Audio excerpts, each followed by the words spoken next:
All right, good morning, everyone. Welcome to the May 15th Sandag Board of Directors meeting. We've got a lot to cover. So we're going to go ahead and get started with the Pledge of Allegiance. Could I have the flag on the screen, please?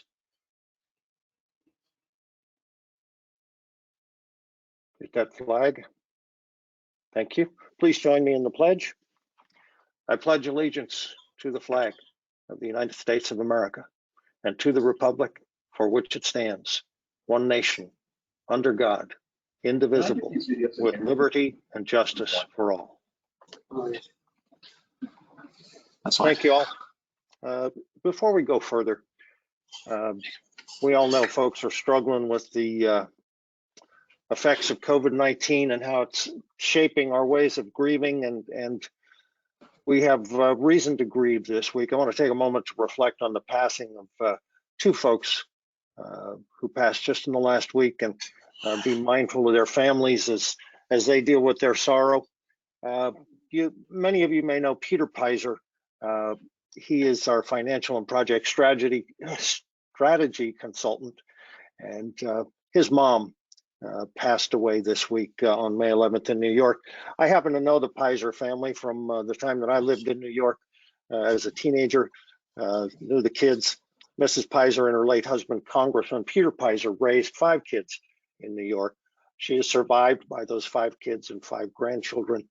I want to ask you to keep them in your thoughts and prayers. Closer to home, of course, you've all heard by now that we lost a trusted agency leader and friend, Paul Jablonski, CEO of MTS.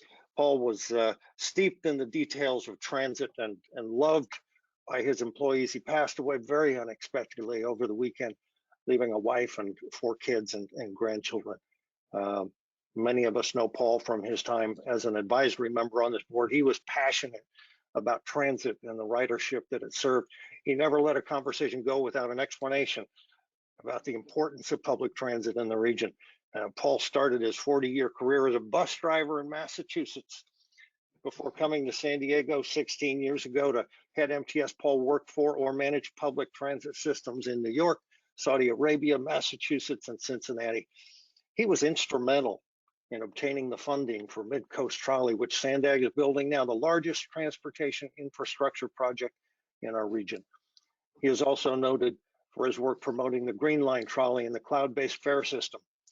This morning at 10 a.m., MTS is going to honor Paul with a bus procession and a 3-horn salute by the trolley. 40 buses are going to leave Balboa Park escorted by police and head to MTS headquarters on Imperial Avenue. At the trolley tracks at 12th and Imperial, the trolleys will acknowledge the procession with a 3-horn salute. MTS employees have been invited to line Imperial Avenue while social distancing to pay their respects to Paul. He will be missed. I'd like to ask staff now to please play the short video that the MTS put together to honor Paul. Hi, I'm Paul Jablonski, CEO of MTS.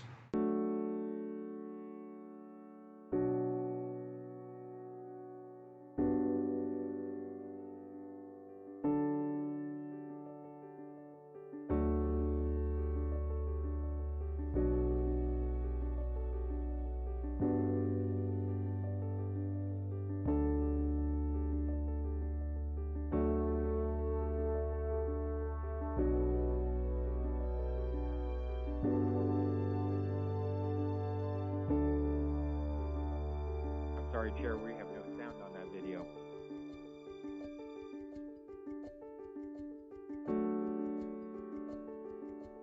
And that's really going to connect all the regions, all the sub-regions in our service area to get from where people live to where they work or where they have to go to school. That's fundamentally what this is all about.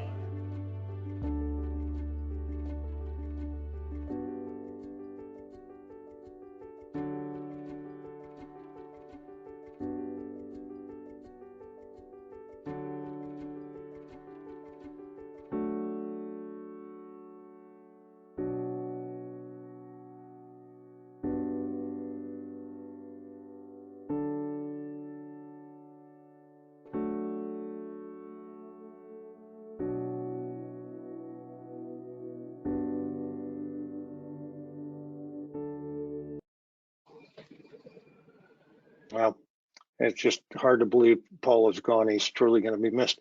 We're sending our best to his family and our friends at our sister agency, MTS. It's my understanding Sharon Cooney was unanimously appointed by the MTS board to serve as its first female CEO yesterday. Sharon's a great colleague and friend to Sandag, and we offer her all of our support.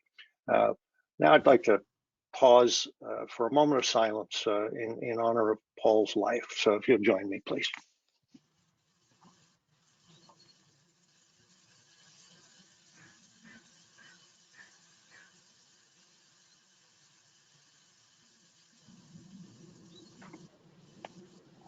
Thank you.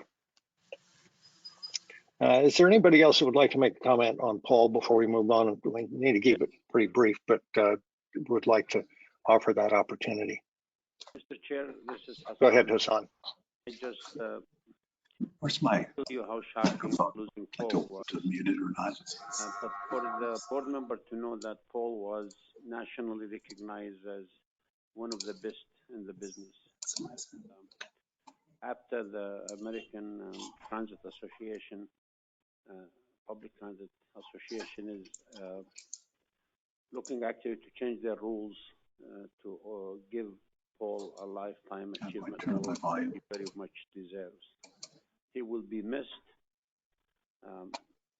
Our hearts and prayers goes to his family and to his big family at MTS. So we're all grieving, and I had the honor to talk to Paul last Thursday. It's not sinking in, but he will be missed. But he was nationally known to be one of the best in the business. Thank you, Hassan. Anyone else want to speak briefly about Paul? Steve? Yes, ma'am. Georgette Gomez. Thank you, Georgette.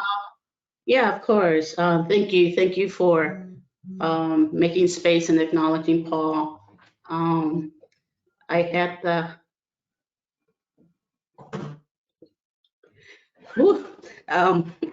opportunity to work with him, and there's no secret that, I mean, I'm a transit lover, and I think the connectivity with me and my relationship with Paul was about transit, and I learned to respect him, even though at times we would not see eye to eye, but we all constantly had healthy conversations, and he taught me a lot. He definitely taught me a lot, just because I had a perception about how I saw transit, and at times he didn't. And that's where we would teach each other different perspectives. So it was shocking for me when I first heard the news.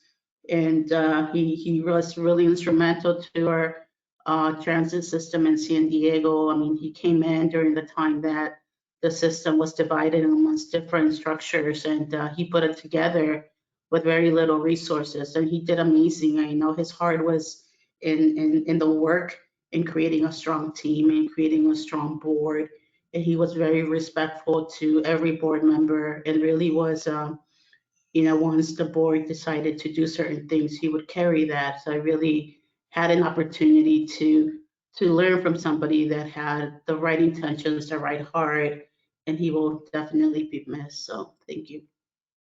Thanks for that, Georgette. And know that we as board members are virtually wrapping our arms around you and the other MTS board members, MTS family, and Paul's family. I know it's a tough one to swallow. Anybody else before we move on? Okay. We will now ask Tessa to confirm that we have a quorum. Thank you. Yes, we have a quorum for this meeting. Thank you. Hopefully we've all got the hang of this by now. Please turn on your camera if you'd like to speak, and make sure to mute yourself otherwise. Let's get started with item number one. As you know, we asked Mary Kay, our independent performance auditor, to bring us a report to help clarify some of the questions that were raised at last week's meeting on the budget. That report was posted to the Sandag website late Wednesday, and Mary is here this morning to present her findings. Mary, take it away. Hi. Thank you, Chair Voss. Good morning, Chair Voss, Vice Chair Blakespear, and members of the board. I provided the memo. I identified the objectives. Hopefully they were clear. The end result was the fact that, yes, I could confirm that there was a 12.2% increase in the line item salaries and benefits. I also can confirm that there's an overall decrease of 2.6%. However, I was unable to trace the 12.2% increase to the bottom part of the line items, which is the OWP direct project codes. I was unable to trace the actual 12.2% down to identify the decreases. Again, I need to mention that this was not an audit. My staff had very little time. We went, and I have to say kudos, by the way, to my two auditors who we all worked since Monday when we got the first initial documentation, 14-hour days all the way up through last night almost to midnight. And I commend them for their commitment to Sandag and trying to move this item forward and help Sandag board understand it. I also wanted to do one quick shout out to my daughter who's graduating today. She's a poor senior who this has really impacted. So shout out to my daughter, Yasmin. If you have any questions, I'm happy to answer them. All righty. And I know that, I don't know if there are folks that want to ask Mary questions or hear the management side of things. So I'd prefer to go to the management response, so to speak, and then take questions if everybody's okay with that. Hassan, any comments you'd like to make before we open it up for board comments and questions, or Andre? Mr. Chair, I want to thank Mary and her staff for their hard work. I think you received from Andre the response regarding the 12.5%. I appreciate the memo that Mary also sent. And right now, with the responses that you received by email from us, we're asking you to approve the budget, and we'll be happy to answer any questions from the board members. My team and I are here to answer questions. Okay, and I just want to be clear that the approval of the budget is a separate item. This item is strictly about the information we got from Mary and the staff response. So Mr. Desmond, I see you on my screen, and Hassan, if you could mute your microphone, please, for now. Jim Desmond. Thank you, Mr. Chair. I appreciate it, and Mary, thanks for the quick work. One of the, I guess, explanations we heard a week ago was that the increases were due primarily, I guess, to your added personnel. Could you tell us, explain that, if it was mostly your personnel for the increases, or part of it, or what you find out about that? I can explain that. Actually, it wasn't that a portion of the IPA's office, approximately $213,000 of it, was actually identified and classified within the big bucket of admin, but it was under the line item that said temporary help or contracted services that decreased actually by 31%. I was able to tie that $213,000 that was moved from one admin area, which is that 31% decrease in temporary admin support that they had put there last year, was moved up into the line item that increased by 12.2%. But that amount is $213,000. And the total was what, 1.2 million? 1.04 was the increase of that line item of the 12.2%. So 200 of that was from your office. 200, yes, it was moved up into the correct line item, which is the IPA's office. Okay, thank you. Thank you, Supervisor. Other questions for Mary or Andre about Mary's findings? And I need you to turn on your camera and wave your hands or your microphone. And Steve, just to be clear, there were no findings because we didn't do an audit. We just were able to conclude that we couldn't tie the decreases of that 12.2% to the direct programs. Okay, thank you for that, Mary Kay. Sure. Anybody else? Last call on this item. Otherwise, we're going to move on to item 2. This is, of course, a discussion only item. Please indicate in some fashion if you want to speak. Rebecca, is that you wanting to speak? Yes, I just had a quick question. I think it was September of 2019, we had approved a salary class comp study, or I guess it was page 17 out of 245 of that on our salary ranges. And I'm just wondering why there was a difference between March of 20 versus the September of 19 that we approved for the 20 fiscal year. So I think getting a clarification on that, because in my opinion, it seems that we should be prudent because, you know, as the governor just yesterday announced that he's requesting a 10% cut on all salaries across the state for state employees. I believe that we need to be very prudent in this and make sure that we are following what we actually approved in September of 2019. And I think those are the salaries that we should be moving forward with, being that we cannot, you know, substantiate any, in my opinion, any raises at this point in time due to all of that is happening and all of the uncertainty. Okay, thank you. Anybody else?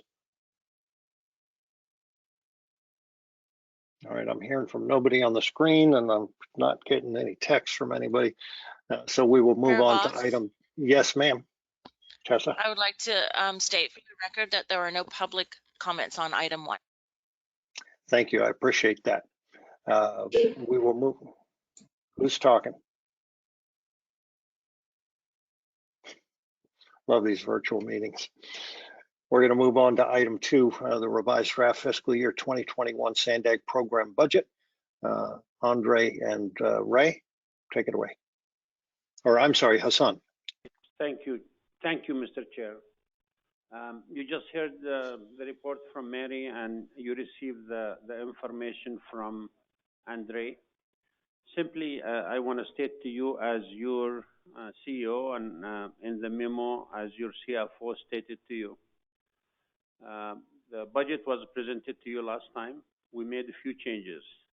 One is at the request of the board last time, we included the language reflects last July board action regarding the priority corridor and added to the priorities. And 2, we sent you a memo explaining that 1, there is no merit increases whatsoever in this budget. 2, there were 40 positions being cut from this budget. And 3, the budget is balanced that are presented to you. So today, I am asking the board to approve the draft budget. And with that, my CFO and his team and myself are available to answer your questions. Thank you. Okay, thank you very much. Board comments, questions, Mayor Faulkner. Thank you, Mr. Chairman. Hassan, thank you for you and your team for bringing it forward. I know there was a healthy discussion last week. Maybe I'll just jump in with a couple of questions that I think hopefully gets to the point, and I appreciate the clarifications earlier. So these will be questions probably for you, Hassan. I think you just said it, but I want to make very clear that you confirmed that there are no admin increases in the budget that is being presented today. There were no salary adjustment of any kind that we presented today. If you were to check the payroll this quarter and next quarter and the quarter after that, they will be the same. And what was the total number of position cuts being in this budget? 40. Okay. And to the earlier point, are there any raises or any merit increases in this budget? No, sir, there are none. Okay. Well, I know this is the draft budget. It's my understanding, Mr. Chairman. I think it's important that we move it forward. Look, we're all dealing with very difficult budgets, all of us. Sandag is no different. So, Hassan, I know you and your team have done a lot of hard work to get this to where it is. We've still got a lot of work to do, but I think it's important, A, to get it out for public review, to make sure that it's very clear all the issues that we've been talking about. But look, this is not an easy budget, just like none of us are going to be having easy budgets. But I'm very comfortable to move this one forward today for the public review. I would just say, while we're making these cuts and adjustments, it's going to be continuing important for us to highlight all the great work that's still going on. Midcoast, particular, Navor. It's incredibly important that we continue to highlight all of that for public support and everything we're doing. So I know today is not the approval of the budget, Mr. Chairman, but I'm happy to move the budget forward. Have staff distribute it for public review. And I would also ask, as you're putting that out, you make it extra clear and transparent about the issues around admin costs to make it very clear that there are no increases when it comes back for us for final review. But with that, I'm happy to move this forward. And let me just, I'm trying to read between the lines there. It sounds like almost like you're bifurcating it and saying we should put it out for review, but hold off on approving the draft budget at this point. Well, I'm happy to move approval, but I believe today is not the final approval. Anyway, maybe somebody can, Hassan, you and your team could jump in. Yes, sir. Yes, we're asking you to approve the draft budget for distribution, but the final budget still to come in June 30th. So I would move to you to approve the budget today, the draft budget. Yeah, so to move this draft budget forward for distribution, that would be my motion. Thank you. Mr. Desmond. Well, thank you, Mr. Voss. A question, I'm okay moving this forward, but I take exception to, it still has the salaries and benefits an increase of 12.2% in here. And I agree, I believe, Hassan, that there's no increases and there's no, shenanigans or anything, but the data that we have doesn't match the narrative. And so I'm reluctant to approve the budget at this point in time. If you want to move it forward to for public review, fine, but I think we need to make I don't know, as far as Sandag, that we need to have this item cleaned up or fixed or asterisked or something to that effect, because the narrative doesn't match the data of the salaries and benefits, an increase of 12.2%. So if it's really not happening, it should be easy to take out of there. So I'm okay letting it go out to the public, but I think we should make some sort of a note or exception that the salary increases that are noted in here, saying there really aren't, but it's going to be fixed in the final to reflect what's actually happening, because I can't, I guess, vote for something that's showing a salary increase, particularly with 25 to almost 30% unemployment in different parts of our county. So that's hang up on this. If I may ask our CFO to respond specifically to the 12.5%. Andre. Thank you, Chairman Voss and Supervisor Desmond, for your question. I guess the one thing that I'd like to say is, this is a complicated budget. We do have 104. I'm having a hard time hearing. We do have 104 funding sources with 350 projects, and I guess in general we have 5 programs: the OWP, the regional operations, capital, the transit program, and the administration budget. And what happened here is mostly, yes, there were some hours that were related to the OIPA Mary's office, but in general, the majority of what happened was trying to update our IT, both in hardware and in software. And so employees that were typically budgeted in the OWP projects were moved over to the administration. This is something that will probably take about a year, and then it will normalize again probably in 2022.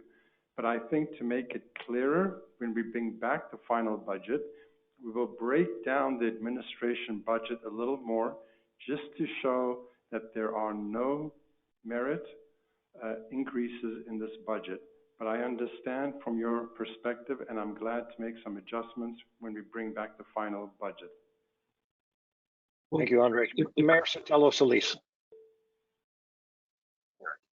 Thank you, Mr. Chair. I just wanted to second the motion. I think for right now, as staff has indicated, SANDC staff has indicated, I think it's important that we have the public as well as our teams have the ability to move forward with the draft budget as proposed. And we still have another crack at it come June. So I will second Mayor Faulkner's motion. Thank you. I feel a need to jump in and ask for clarity, and I'll speak from my own perspective. I am perfectly comfortable and anxious to get this out for public review, but I am not at all comfortable with any language that says we're approving the draft budget or accepting the draft budget. I'm hoping that the motion is simply to move it out for public review. We will withhold judgment, look for more clarity by the time it comes back. Let me ask Mayor Faulkner to clarify on that. Sorry. So moved. That is the intent, to get this out for public review. And I think what we just heard from Andre, when you bring it back to the questions that we've heard from the Supervisor Desmond and others, make sure it's clear, please, so we can have all this ready to go. That would be my motion. Thank you. Thank you. And Mayor Sotelo-Solis, are you good with your second on that? I will support that. Thank you. Thank you. Mayor Jones. Thank you, Chair Voss. So again, I brought this up earlier because I wanted to kind of have everyone think about it. So again, when I look at the class comp study from 9/27 that we approved, there are numbers, and then there are numbers on the 2021, and they're different. They are higher. So I am not prepared to approve a budget that I see with the paperwork that it is an increase in salary ranges. I think, you know, it's very prudent in this time for us to really look at this very deeply. And so I hope when this comes back with the final draft that it would have a different number that shows them the same as what we talked about and approved on September 27th of 2019. So at this point in time, I'm not at all comfortable with the budget showing higher numbers, and I just want to have that on the record. And I implore all of our board members, please look at this information. September 17th or 27th of 2019, we approved numbers for the 2020 position class comp study, and then also on I guess it's not really a study, it's just a table, and then on fiscal year 21 it's a different number, and the numbers are higher, period, end of story. So anyway, that's all that I have to say. Thank you. Council President Gomez. Mr. Zito, I'll come to you after Council President Gomez. Can't hear you, Georgette. No.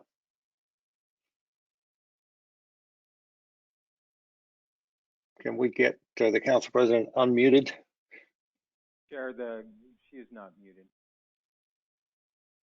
Council President, you may want to try to switch to your phone or exit and return, because your camera and mic are on.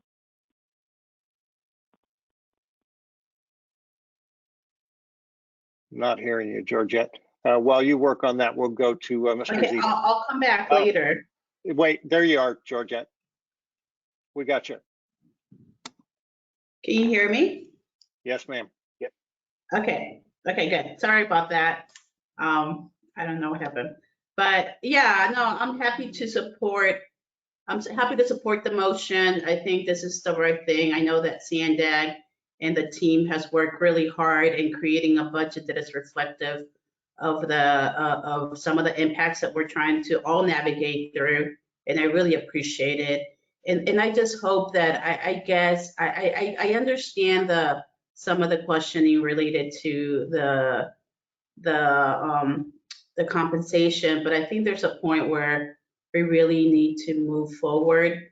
I think everybody's really working under extremely difficult circumstances, and just creating this additional line of questioning, it just really defeats people's spirits. So I really want us to be mindful of that as well.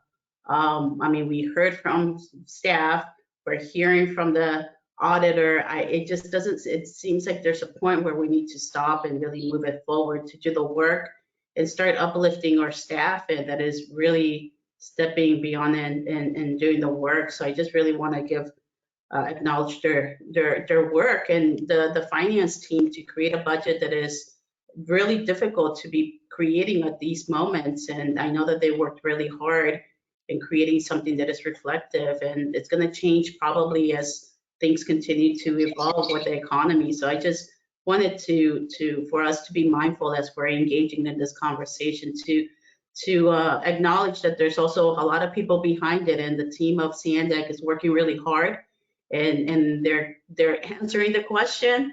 And some of us are not liking what they're saying, but that's the answer, and either you support it or you don't. And I'm just asking our board members to really be mindful of that and how we're engaging.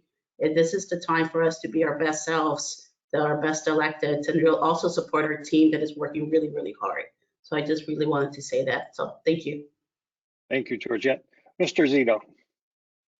Yeah, thanks, Chair. And I also, reemphasizing what President Georgette Gomez said, I'm appreciative of staff and all the work, and I think they're doing a good job. I did have a question, which is probably for Andre. I did appreciate the information that was shared in his memo. If we look at the line item that seems to be of concern here, by far and away the lion's share seems to be in the information technology area of $756,000 change. Curious if any of that is hardware, or is that all just staff costs? Because it wasn't clear in the memo. Yeah, so that portion of it is actually staff costs. Okay, and that makes sense. And what was explained there, which was clear to me, was that was shifting staff into a centralized accounting model, and putting it all under one item. So from the perspective of making board members comfortable, it might be useful to just explain at some point, not necessarily now, at least for me, where those people were moved from. You loosely referenced they came from other projects, but it's pretty obvious that most of this is just pushing people around from one categorization to another that's getting folks concerned. And it seems obvious that we should likely see the corresponding decrease somewhere else when the person's moved from one project to another project. And that explains most of the budget shift that I'm seeing anyway. Thanks. Thank you, Mr. Zito. Further comments or questions?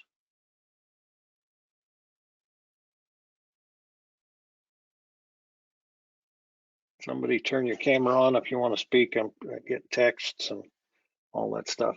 Other comments, questions from any of the board members?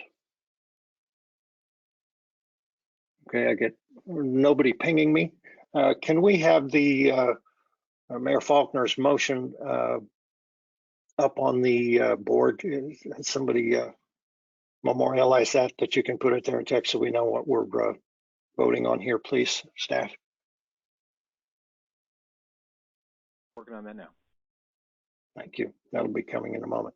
We'll get this articulated on the screen. We do have the motion from Mayor Faulkner and the second from Mayor Sotelo Solis. As soon as we get that on the screen so we have a clear understanding, then we will call on the clerk to take a roll call vote. Oh, and we do, Tessa, public comment? Yes, thank you, Chair. I received one public comment during the meeting, in addition to the two that were emailed in advance to the board. This public comment is from Mary, and I apologize if I mispronounce the last name, Skyokurka. Dear members of the SANDAG Board of Directors, I was watching the March 8th SANDAG meeting and I'm watching today's meeting. I greatly appreciate that some of you noticed the increase in the salary line item of the administration salary budget. I agree that there should be no increases given San Diego is about to fall into an economic crisis. I understand Hassan's argument that there are no salary increases for those currently employed, but that the increase is reflective of 3 new employees. The increase is simply too high to justify for just 3 employees. Personally, I would suggest that Executive Director Hassan Ekrada take a cut in his exorbitant salary of over $400,000, while over 25% of San Diegans have been hit by unemployment. California state workers face a 10% pay cut. Please, board members, continue to fight on this line item for San Diegans. Thank you for your consideration. That is the only public comment for item 2 at this time. Thank you. And I will call your attention to two things. Now we have up on the board that the recommendation, the motion is that the board of directors is asked to authorize distribution of the document for member agencies and other interested parties for review. I should also note that this will have to come back to the board for draft approval sometime between now and June 30th so that we can approve the final on June 30th. So unless there are any further comments or questions, we will go to Tessa for the roll call vote. Mr. Chairman, just clarification. Do you still? Yes, sir.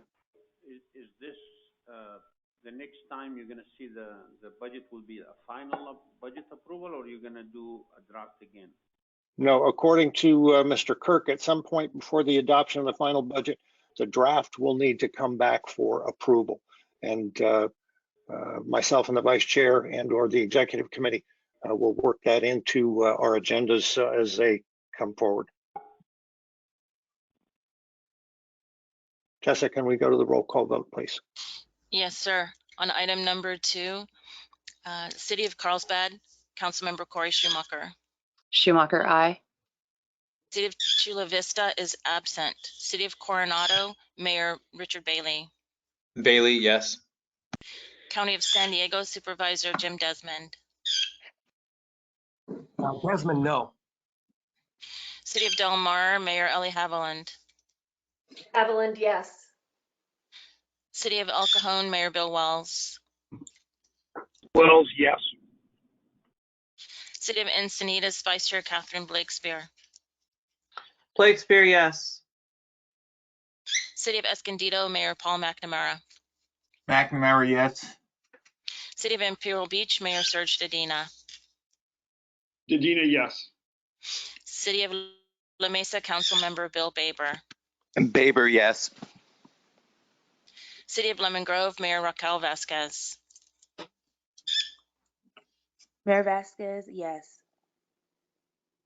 City of National City, Mayor Alejandro Sotelo Solis. Sotelo Solis, aye. City of Oceanside, Deputy Mayor Jack Feller.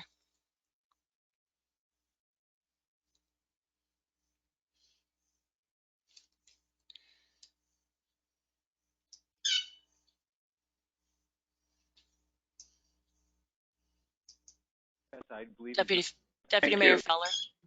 No. No, I'm sorry, No. I didn't hear you. No, thank you. City of Poway, Chair Steve Voss. Yes. City of San Diego, Mayor Kevin Faulkner. Yes. City of San Marcos, Mayor Rebecca Jones. Jones, no. City of Santee, Mayor John Minto. Minto, yes. City of Solana Beach, Councilmember David Zito. Zito, yes. City of Vista, Mayor Judy Ritter. Ritter, yes. Thank you. That item passes with 3 member agencies voting no and 1 agency absent. Thank you all very much. I also want to thank staff for the work they put into this budget. I know it hasn't been easy. Like many of our jurisdictions, we're going to need to continue to be adaptable as we work through this budget process. And I really do appreciate the effort you've made to be responsive as we do this, which is perhaps a good segue into the next portion of the meeting today. A couple of weeks ago, we heard from our county medical professionals about the steps that are being taken to respond to the COVID-19 pandemic in our region. Today, we have with us 2 esteemed panels of economists and regional business leaders joining us to talk about where we are now and where we're going next based on the latest information and guidance. So I want to, in advance, thank our panelists for joining us today as the top experts in your fields. We appreciate you taking the time to be here today. I'm going to hand this over to Ray Major to get us started. Welcome, Ray. Thank you, Chair Voss. Are we good? I got a little bit of feedback from you, Ray, but I'm sure Mission Control can solve that. All right, they're working on turning that down right now. 2 months ago, the San Diego region had record low unemployment. We were at 3.3%. About 50,000 people in the region were without jobs, but there were more job postings than there were applicants, and the outlook for the region was very bright. Fast forward 8 weeks, and we have record high unemployment. We have nearly 10 times that number of people now unemployed in the region. Some of the hardest hit areas in our San Diego region include the minority areas and areas, communities of concern. Most likely, we've passed the point where we will just recover and pop back to the forecast that we were looking at before. And the path to full recovery is still unclear, but we will recover, and we will recover and become strong again. And you know, San Diego is not alone in this, and this is really a state, national, and global crisis. So to offer you a perspective of where we are and how we may recover, the path to getting back to what the new normal will be, your Sandag staff has assembled 2 separate panels of experts. The first panel will feature 3 economists who will speak about the national, state, and local condition. And the second panel will feature industry experts, some of whom you've heard about in January 17th when we brought them in to talk about different industries within San Diego. And they're really working on the ground. They have real world experience in what's happening here in San Diego, and they will give us a perspective on their crisis, on what's happening in their industries with this crisis. So we will ask, what I will do is I'll have the first 3 panelists go, and then I will hand it back to Chair Voss for questions, and we'll have questions between the panel. So our first panel of economists includes Dan Sturvin. Dr. Sturvin is a senior economist at Goldman Sachs. His specialty is in macroeconomics and financial markets. He has his PhD in economics from MIT. And he also worked at the World Bank, and he will be giving us a national and global perspective. We also have Laila Bengali from the Anderson Forecast. Dr. Bengali is an economist who focuses on behavioral economics and public finance, and she models the California economy on policy as it relates to California. And our third panelist is Dr. Ryan Radcliffe from USD. His research, his emphasis of research includes macroeconomic expectations and the linkages between financial markets and macroeconomics, as well as state and regional economic forecasting. Before going to USD, Dr. Radcliffe spent 3 years at the renowned UCLA Anderson Forecast also, where he was the primary author of the quarterly forecast for California. And so with that, I'd like to hand it over to Dan to talk about the national economy. Thank you very much for that kind introduction, and thank you, everyone. We can go to the next slide, where I will introduce our overview or outlook for the U.S. economy. Moving to the next slide. I think in the last couple of weeks we have learned a lot about how deep this recession is, with the release of the jobs report last week, with the release of the Q1 GDP report, and also with the release of alternative big data that help us to assess in real time both how deep this hit was and the speed at which the economy is recovering. The following chart shows a range of alternative measures of consumer activity based, for instance, on Google mobility reports or credit card data.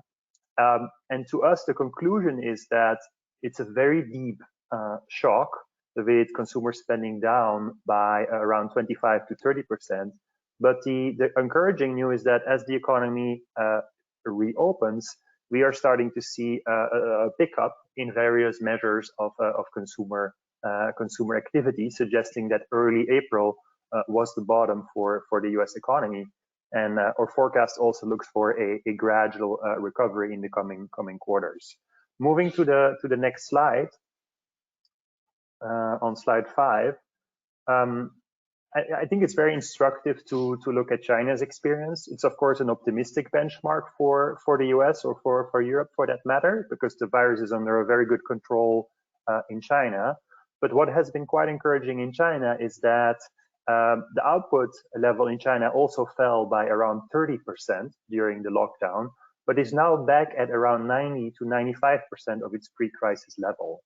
However, what you see is that the recovery is very uneven across sectors, with a rapid improvement in the goods producing sector, construction, manufacturing, and mining, and a much slower recovery in the service sectors that are requiring a heavy amount of face-to-face interactions. So I think the experience of China, while it's an optimistic benchmark, shows that with new hygiene protocols in manufacturing and in many businesses, and with a control of the virus, the economy can at least initially bounce back relatively quickly in the goods producing sector.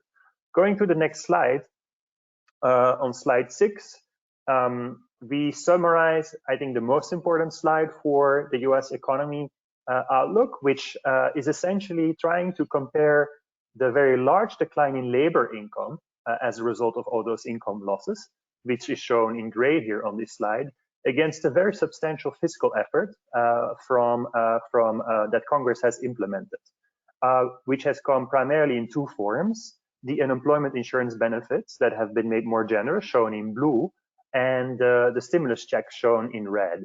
And so the conclusion is that without fiscal stimulus, we would have experienced a very dramatic decline in disposable personal income for consumers. However, as a result of fiscal easing, the net decline in disposable personal income for consumers has been more limited. And we think that's important to limit what we call the second round effects from lower income on lower spending, and in turn on activity. Moving to slide 7, here's a summary of our forecast for the US economy. What we plot here in orange is the level of GDP over time, with a peak decline in April of about 18%, and then a gradual recovery. You could call it, it's not a U, it's not a V, you could call it a Nike swoosh if you wanted, or a square root recovery, with an initial bounce back, which is relatively rapid, driven by the economy reopening, especially in the goods producing sector. But afterwards, we think the recovery will be slower. And we think it will take until the end of 2021 before the level of GDP returns to its pre-crisis level. However, relative to the path we should have been on, we think that the level of GDP will remain 3% lower than that path by the end of 2021. So we look for a quick reopening, rebound, but then a more gradual recovery with a fairly soft recovery in the service sector, where you have a lot of face-to-face interactions. Slide 8, please, is emphasizing a very important issue we're focused on right now, which is the degree to which you get scarring effects both in the labor market and in the business sector. In the labor market, the silver lining of the dramatic jobs report was that the vast majority of the layoffs so far is classified as temporary, suggesting that employers and employees expect to get their jobs back when the economy reopens. Of course, the outlook is uncertain, and workers will only get their jobs back if demand will also recover quickly. The second big issue we're focused on is bankruptcies, and we're trying to track them in real time. So far, the number of bankruptcies has been relatively limited. You saw a modest uptick, but that's also something we're quite focused on and somewhat concerned about. Moving to the last slide, on slide 9, of course, the second downside risk for the US economy is that you get a potential second wave of infections. I would say that the news in the last 2 weeks has been positive. The number of new infections has been coming down, and the number of positive tests, the share of tests that has come back positive, is declining sharply. However, I would say that on average in the US as a whole, the US is still lagging Europe somewhat, and especially Asia in terms of virus control. So to wrap it up, we are looking for a very weak year of growth this year, a minus 6.5% in 2020. And we're looking for a peak unemployment rate of 25%. However, we expect a significant rebound in Q3, and then a more gradual recovery where the economy gets back to its pre-crisis level by the end of 2021. And of course, the outlook is particularly uncertain, given the medical uncertainty as the main source of uncertainty at this point. Thank you for your attention. Thank you, Dan. Our next speaker to speak about the state level forecast is Laila Bengali from the Anderson Forecast.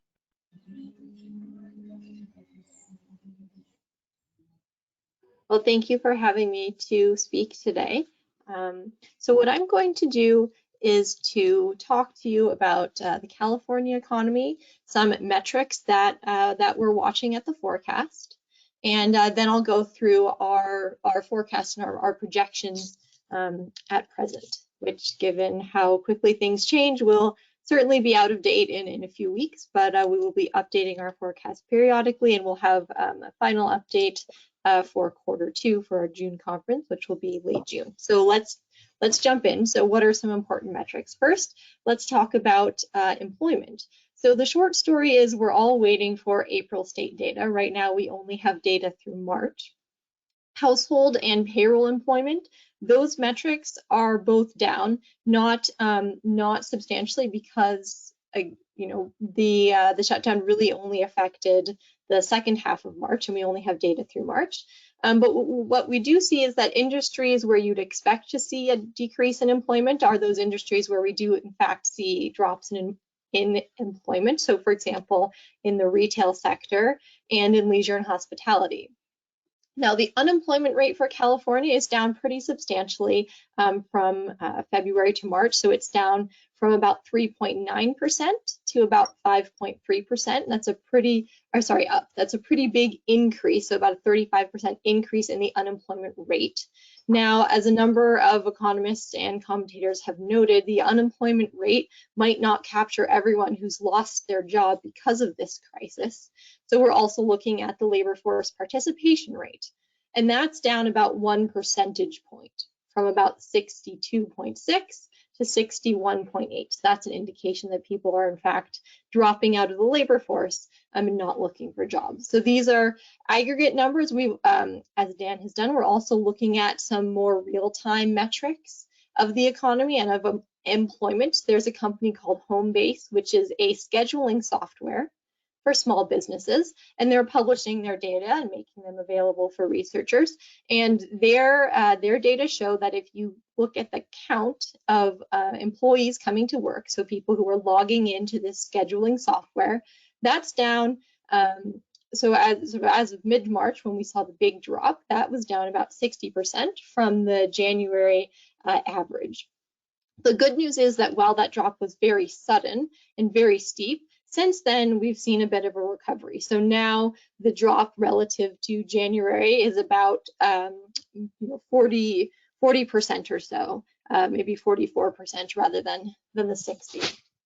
So what else are we watching for employment? So we're looking at unemployment insurance claims. So these are data that come out every week.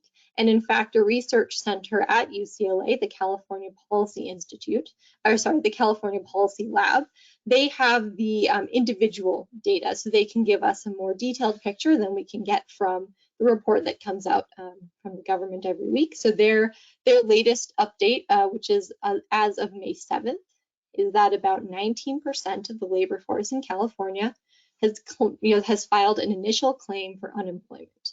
And as you might expect, there are more claims in certain sectors that were hit hardest. So in leisure and hospitality, in retail trade, and in health services, which initially might seem confusing, but think about all of the doctors' offices and dentists' offices that are not open, and staff there have been temporarily laid off or laid off. But As Dan mentioned, there's some good news here. The study by the California Policy Lab found that 80% of claimants expect to be recalled. This is a relatively high fraction, much higher than in normal sort of pre-crisis times in terms of the fraction of people who expect to be recalled. Also, good news for California, daily claims for unemployment insurance have been falling as well. Perhaps another silver lining, there's a recent paper by some economists at the National Bureau of Economic Research. They estimate the fraction of jobs that can be done remotely. They rank metro areas all across the US, and large metro areas in California rank among the top. So for example, the San Jose metro area that includes San Jose, these authors estimate that 50 to 60% of jobs can be done remotely, which is good for good news for what's going on now. The San Francisco metro area, that estimate is about 45 to 60%. I just looked up San Diego, the metro area that includes San Diego, that's about 40%. So those are some promising statistics. Other important areas that we're watching in California, so housing. So let's talk about residential. Think about demand and supply. So supply is definitely down. The monthly for sale inventory is down about 3% March 2020 versus February 2020, and down about 20% if you look year over year, so March 2020 to March 2019. Building permits are also down about 5% from last year, but there's been some concern about paying rent.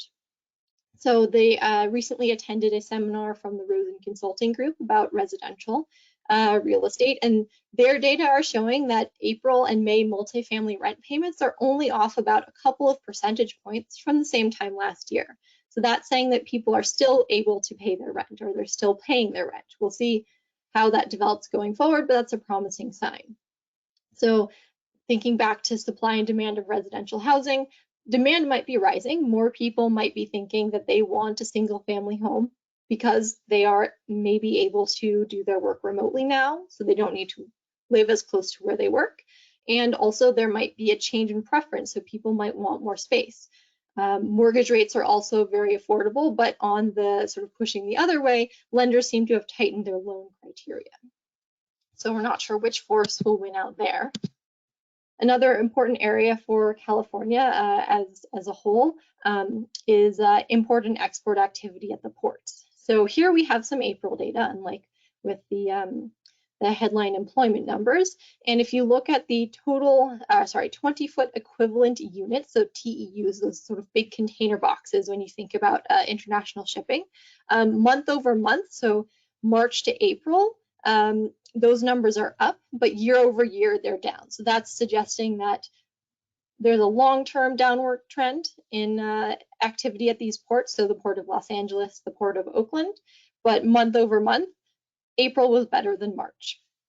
So for example, if you look at March to April, TEU activity or sort of TEU processing was about 6% higher in Oakland and 50% higher in Los Angeles, the Port of Los Angeles. That's partly because there was a pretty bad drop, or pretty big drop in March for the Port of LA. So now another important feature for California is tourism. So the data are what the data are. So if you look at total passengers going through SFO and LAX, March 2019 versus March 2020, those numbers are down 60% at SFO and 55% at LAX. So now, how do we think about all this and put it all together? So let's talk about our current forecast. So first to think about taxable sales. So we were already seeing some early signs of month-to-month declines in March and in April of about 15%, and this is using monthly sales tax allocations to counties that these data are published by the state, which we found to be a good proxy for overall taxable sales in the state.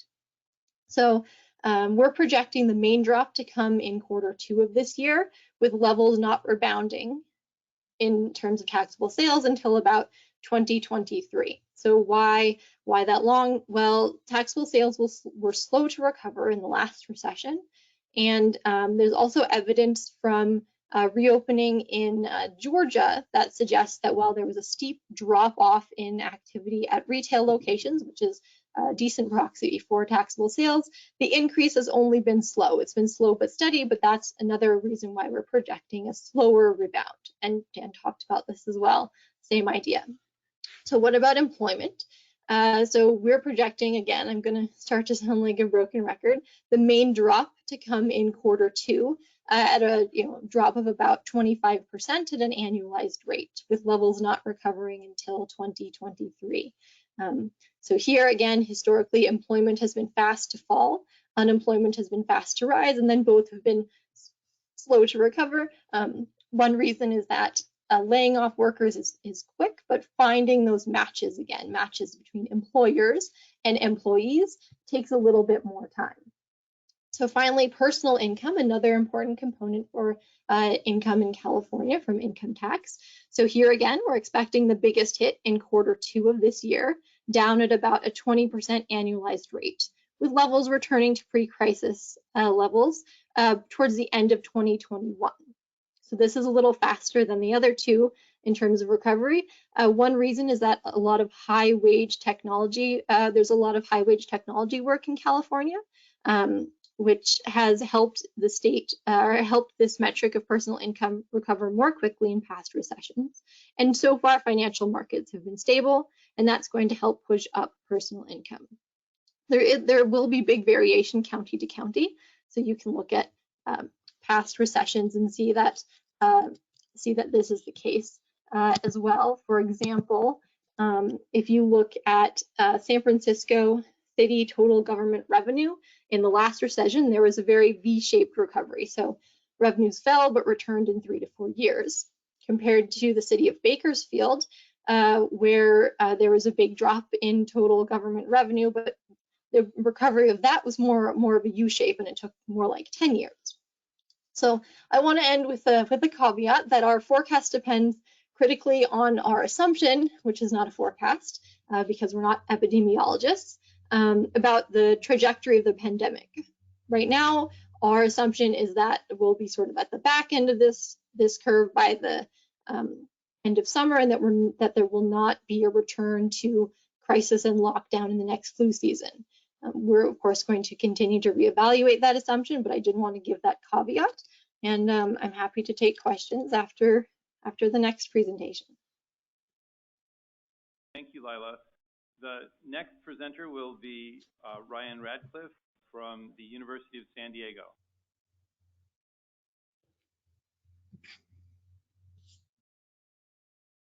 Dr. Radcliffe, you're on. Dr. Radcliffe, you're muted. Oh, okay. So all of my video should be, can I have my next slide, and we'll kick this off. So what I want to do is kind of go fairly quickly so that we have time for Q&A, but I want to try and take what we do know at the national level, where we do have some data on April, and try and view it through the lens of what it might mean for San Diego County specifically here. So this first scatter diagram I've mapped out, when you look at this, this is the usual kind of suspects when you're thinking about industry sectors. And what I've mapped out is the percentage change in employment from March to April at the national level. So the further down you are in this picture, the more job loss that this particular industry saw. And then from left to right, what we're mapping out is how big a share of San Diego County's gross metro product is this particular industry. So the things that I'm looking for in this picture are going to be to what extent are you in the lower right corner, because that means that number one, you are a big deal in the San Diego economy, but also number two, that this was a sector that got particularly saw a lot of job loss in April in the national level. So I think I kind of want to move through this picture from right to left, if you will. The first sector up there called ProTech is largely the, I think about this as kind of the high-tech knowledge economy in San Diego, everything from, architects, management consultants, and so on live in this space. A big contributor to San Diego's economy and sort of in the middle on job loss. Federal government there is the second to the right, and we saw actually no job loss in that sector in April. So I think, you know, in the intersection with San Diego County, we're thinking of a lot of Department of Defense employment. So I think those two sectors, which are a big deal for San Diego, are kind of on the lower end of job loss, but I think it's important to recognize that a 5% drop in employment in a sector in 1 month is still a pretty big negative shock, you know, relative to history. I think as I, you know, look at durable manufacturing, which is kind of the next sector in terms of share of San Diego GDP, U.S. durable manufacturing employment took one of the bigger hits to employment. As I think about what that sector looks like in San Diego and how it's distinct from the kind of national picture there, I think the particular things that we manufacture here in San Diego, you're thinking medical devices, defense-related production, telecom. You know, again, this is just more an educated guess than based on hard data, but my feeling is that those sectors are going to be do slightly better than, say, automobile manufacturing and other goods like that. So I would expect that, you know, it might not be as bad as what we saw at the national level in San Diego. We see the healthcare sector, as Layla mentioned there, that this is a lot of kind of the non-COVID related dentist office and so on, physical therapists, even childcare is in this sector. Some pretty significant declines there. And then, you know, on its own down there at the bottom is leisure and hospitality. You know, we're talking restaurants, movie theaters, tourism, all of it lives in the sector. As we all know, this is a big part, a big pillar of the San Diego economy. And that number at the national level is pretty staggering. So in terms of what do I expect to see just in the next couple of you know, the next couple of weeks and maybe the next month or two as we start to get the data on the San Diego, this kind of gives you a guide for what I'm looking for there. If you can go to my next slide. What I want to do is try and pivot to kind of what the recovery might look like in San Diego. So we got the same share of GDP, San Diego GDP, or gross metro product, I guess in this case, on the horizontal axis. And now I'm referencing one of a similar study out of Chicago to the one that Layla mentioned that went through individual occupation codes and asked, you know, to what extent do you think this can be done remotely? So you might have something like data analyst, you sit in front of a computer, that's pretty likely to be able to be done remotely. Forklift operator, probably not. And so what this has done is it's scored these different industry categories by what fraction of the jobs based on the occupation codes can be done remotely. And so to me, this is kind of a three-part story. So in green, I've circled several sectors, and they really run the gamut in terms of their contributions to San Diego's GDP. But again, that's sort of, you know, when you look at finance, the professional technical services, management of companies, the information sector here in San Diego, these are all you know, I think relatively flexible, so that's good news in terms of being able to work remotely, but also kind of high-tech, high-wage jobs. And collectively, if you add up all of the contributions to GDP from those sectors, you're at about 23% of San Diego's GDP. So those are the sectors that I expect are going to be towards the more resilient and or quicker to move to whatever the new normal looks like. It's easy to implement remote work and social distance in these sectors. At the other end of the spectrum, so down at the bottom here are the ones where it is very difficult to do it remotely. You know, no surprise, retail, leisure and hospitality and construction are all down there. You know, everything in the red circle is about 32% of San Diego's GDP. And I think these are the sectors where it's going to be more difficult to come up with, you know, what does a restaurant look like in a social distancing world? How do we do that? You know, we're seeing some innovative thinking on that, and I feel, you know, you can't underestimate our ability to innovate around a shock like this. But, you know, if I had to go with a list of sectors that I think are going to kind of be the lagging ones in the transition to a new normal, it would be the ones in the red, and that's about 32% of GDP. And so we're that's about 55 between those two. I think everything in the middle is a lot of the government contribution to the economy. Wholesale trade is there. I left real estate out of this picture because when you look at real estate's contribution to GDP, the numbers have a quirk about treating homeowners like we rent our homes to ourselves. That kind of skews the data a little bit here, but real estate's contribution to San Diego is obviously a big deal, and it would be kind of in that that middle zone as well.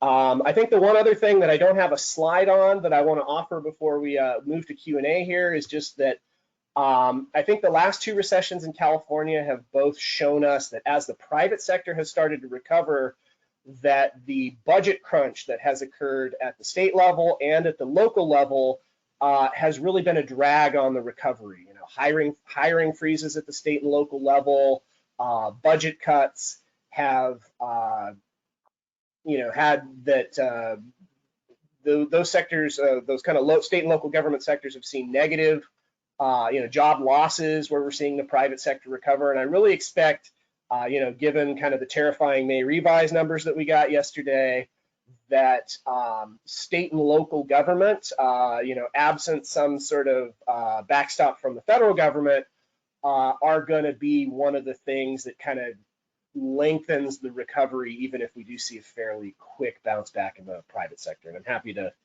talk about that more in the Q&A, but I'll stop talking and let you guys ask us questions now. Thank you all. Ray, anything you want to say and wrap up before we go to questions and comments? No, I'm good. Thank you. Ray Major. I'm fine, Chair. We can go to questions. I had one that somebody texted me. Did you text me some questions? Go ahead. There's a question that came in asking any of the panelists if they could address cross-border trade and manufacturing, what the impact might be on that, as well as cross-border leisure, hospitality, and the retail business. Do any of the panelists, could any of the panelists comment on that? Not all at once. Somebody else want to take a swing at that, or should I go? I'm sorry. Go ahead. So this is Ryan again. I'm a little bit handicapped in that we're only seeing a couple of indicators relative to the cross-border economic trade. I think, Ray, actually, I'd love to hear your thoughts on this one. But what numbers I have been seeing, especially with you know, how severe the outbreak has been in Tijuana, that the front end numbers look pretty bad in terms just of closing down cross-border traffic of all types. You know, but the big question for me that I frankly just don't feel like I have enough data to speak to yet is, to what extent is that going to be something that you just flip the switch and it comes back, versus that the stoppage has created some structural problems that are going to take a little longer to sort out. And that's something I'm sort of waiting to get some data on. Thanks. Jan or Lila? So my view is, you know, when we look at the indicators, the recovery in cross-border travel of individuals seems much slower than the pickup in cross-border trade of goods that we're seeing. When we're tracking high frequency, for instance, shipping data, we're starting to see some pickup, but I think it will, our view is that it will take a very long time before travel of individuals comes back to normal, and there are likely going to be structural changes in how much people travel, both for leisure and for business purposes. Lila? I don't have any current data on California, but there's a company that has been monitoring what's going on in terms of cross-border travel in Georgia since they've opened up. And they do show some indications that once the state opened up, there was an increase in out-of-state, sort of people coming in from out-of-state. It was, you know, slow but steady. So there, to the extent that large metro areas are close to another state that has opened up, or if there are large metro areas just outside of California that are close to metro areas in California, when California opens up, they're there are some data suggesting that people will come in from other states, whether that's to go shopping or to enjoy recreation. Thank you. Mayor Faulkner. No, there you are. Thank you. I just want to thank all of the panelists. Sobering information that I think all of us know, but also, Mr. Chairman, thank you for organizing this. One of the things that I think is incredibly important as we look ahead is the work that we have all done, and I mean regionally, to prepare to safely reopen our economy. We had an economic recovery advisory group part with North County, South County, East County, small businesses to ensure that we are ready to reopen safely with policies and procedures and rules of the roads that were developed by businesses for not only their employees, but also their customers. Because it does you no good to open if you're not going to be safe in perception and in reality for employees and customers alike. I would just say that the work that the collective work that all of us have done as a region has been incredibly positive during this very difficult time.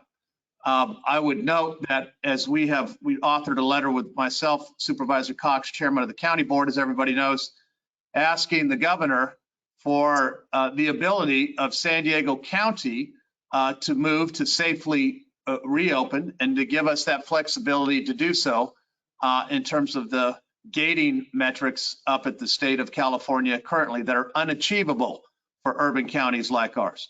I would note that the Board of Supervisors is going to be discussing a way to open safely this coming Tuesday that has my full support because it is incredibly important that we get people back to work into a safe environment to get our economy going, to get us back on track as soon as we can. And so I think that is going to be something for all of us to weigh in on, as I said, to expedite this, to safely reopen.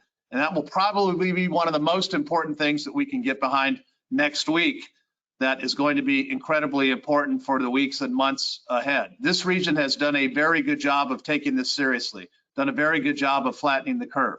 Our hospitals have done a phenomenal job in terms of capacity, PPE, other things. And so I think it's important that looking ahead to Tuesday's board vote, that we all get behind this regionally, because we all want to safely reopen to get folks back to work, because we've heard the news obviously today how necessary that is. So I think this panel couldn't have come at a better time, Mr. Chairman. Thank you. Thank you to all the members of the panel that participated. And I am hopeful and will be pushing again for San Diego to help control our own destiny with a regional plan that allows us to have that flexibility to safely reopen soon, as in like, next week was we're going to be pushing with the governor for some of these metrics. So thank you to this information, and it couldn't come at a better time. Thank you, Mr. Chairman. Thank you, Mayor.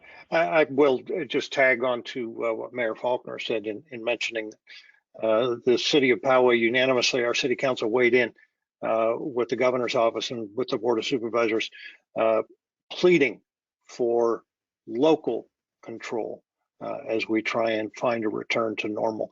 This is not a one-size-fits-all crisis, and we can't have one-size-fits-all solutions. We're unique.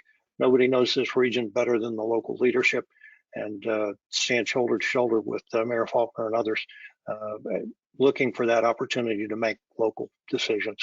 Other board members, comments, questions? Turn your camera on and your mic on so I know you're there.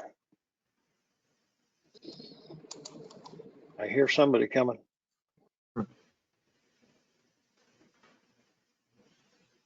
Other board members?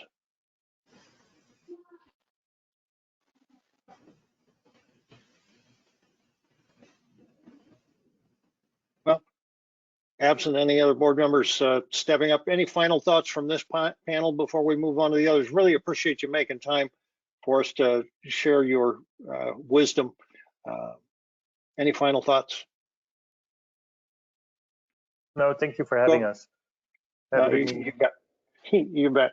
The one Ryan. thing I wanted to say was just that you kind of heard from all three of us that kind of the usual data that we rely on to talk about the economy is in short supply, and we're doing the best we can with big data and whatnot. And I just want to say that Sandag and Ray's group in particular has really been the one light that we have as we stumble around here in terms of producing timely local data for us to work with, for people like me to work with. So Sandag's really leading the way on that, and I just wanted to say thank you.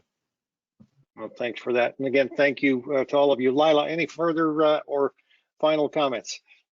No final comments from me, and you can of course look out for our updated forecast. I think one towards late May, early June, and then one towards the end of June as well, as we get new information from official government sources and use, as Ryan was saying, these sorts of new sources of real-time big data. Thank you all so much. And to tag on to what Ryan said about Sandag and data, if you check your inboxes, board members, yesterday I forwarded to you zip code unemployment data. I think that's very helpful for all of us, so take a look for that. Ray, shall we move on to our second panel? Yes, let's do that, Chair. Our next panel is a panel of 5. Can you hear me? Okay. Yes. And all right, you got my camera. Okay. Our next panel is a panel of 5. They're industry experts here in San Diego. Our first panelist is going to be Carrie Verbeke-Kapich. She is the CEO or the COO of the San Diego Tourism Authority.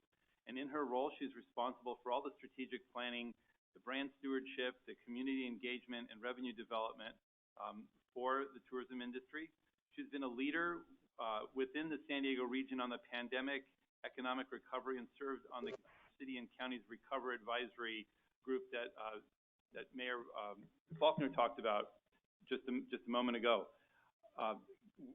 In this particular panel, Carrie has to leave, so we're going to take questions after she speaks, and then we'll go to the other 4 panelists, but I will introduce the other 4 panelists now. The second panelist will be Kevin Carroll. He's the Executive Director of Tech San Diego. Kevin leads the effort in the tech community. He's been in the tech community for over 15 years in executive leadership positions, most recently with Connect, and he oversees all aspects of the business operations and is the voice of the tech community here in San Diego.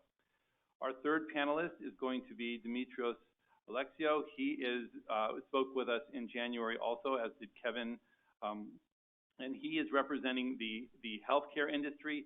He is the advisor on behalf of over 38 hospitals and healthcare systems here in San Diego County and in Imperial County. He participates in the California Hospital Association Executive Management Group, and he is also on the Mayor's Recover Advisory Group. In addition to that, new to the panel, and to give you a more rounded approach at looking at the economy, we also added somebody from the manufacturing sector. Barbara White will be talking to us from Taylor Guitars. She's the Chief Financial Officer and of the world's leading manufacturer of premier acoustical and electric guitars. And as you know, Taylor Guitars does a lot of work in Mexico, so she may be able to also answer the question of how this is impacting cross-border manufacturing. She's also been on the County Water Authority, as well as the World Trade Center for San Diego. And finally, to represent the real estate industry, we have Bora Winkel, who is the President and Chief Executive Officer for the Building Industry Association, or the BIA.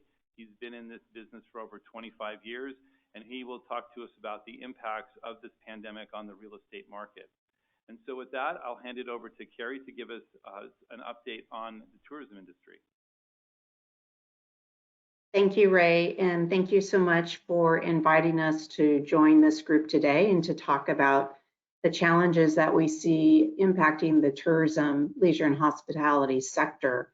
As you've already heard, the impacts have been major to the industry and certainly of grave concern to all of the residents of San Diego. So we'll walk you through some material to help fill out the rest of the story in terms of what it is that we are seeing.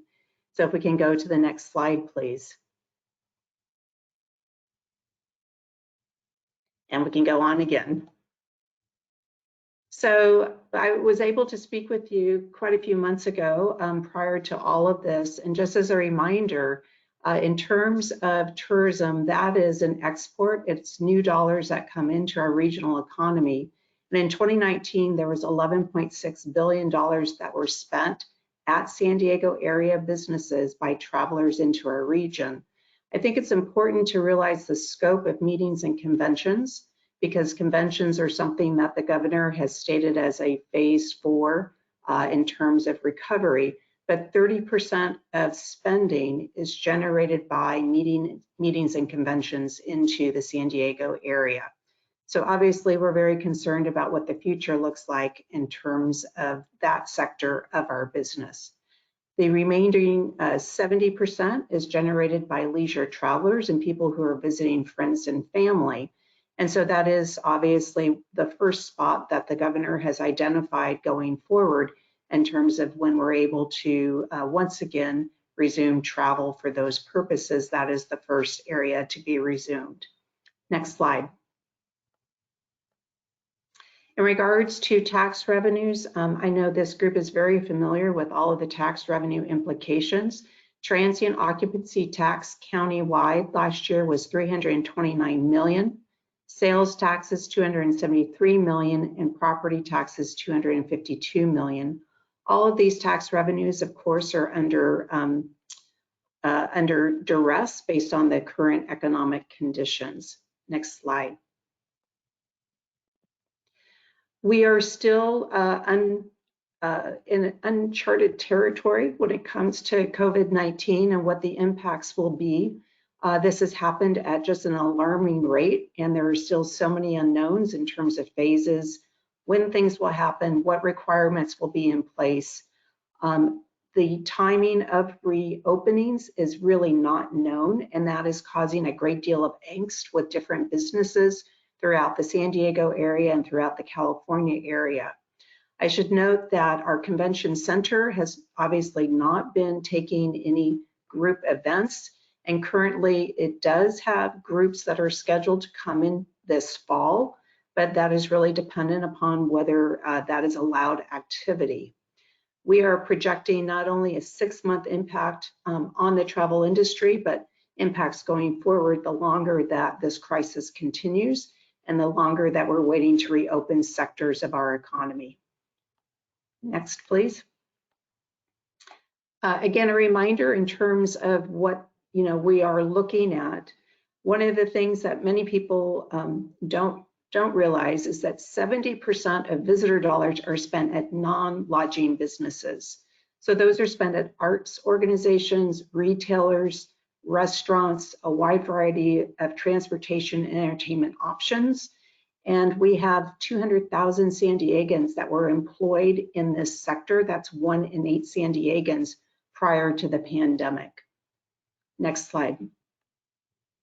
Tourism Economics, which is an Oxford economics firm, has been working with Visit California to take a look at California tourism forecasting.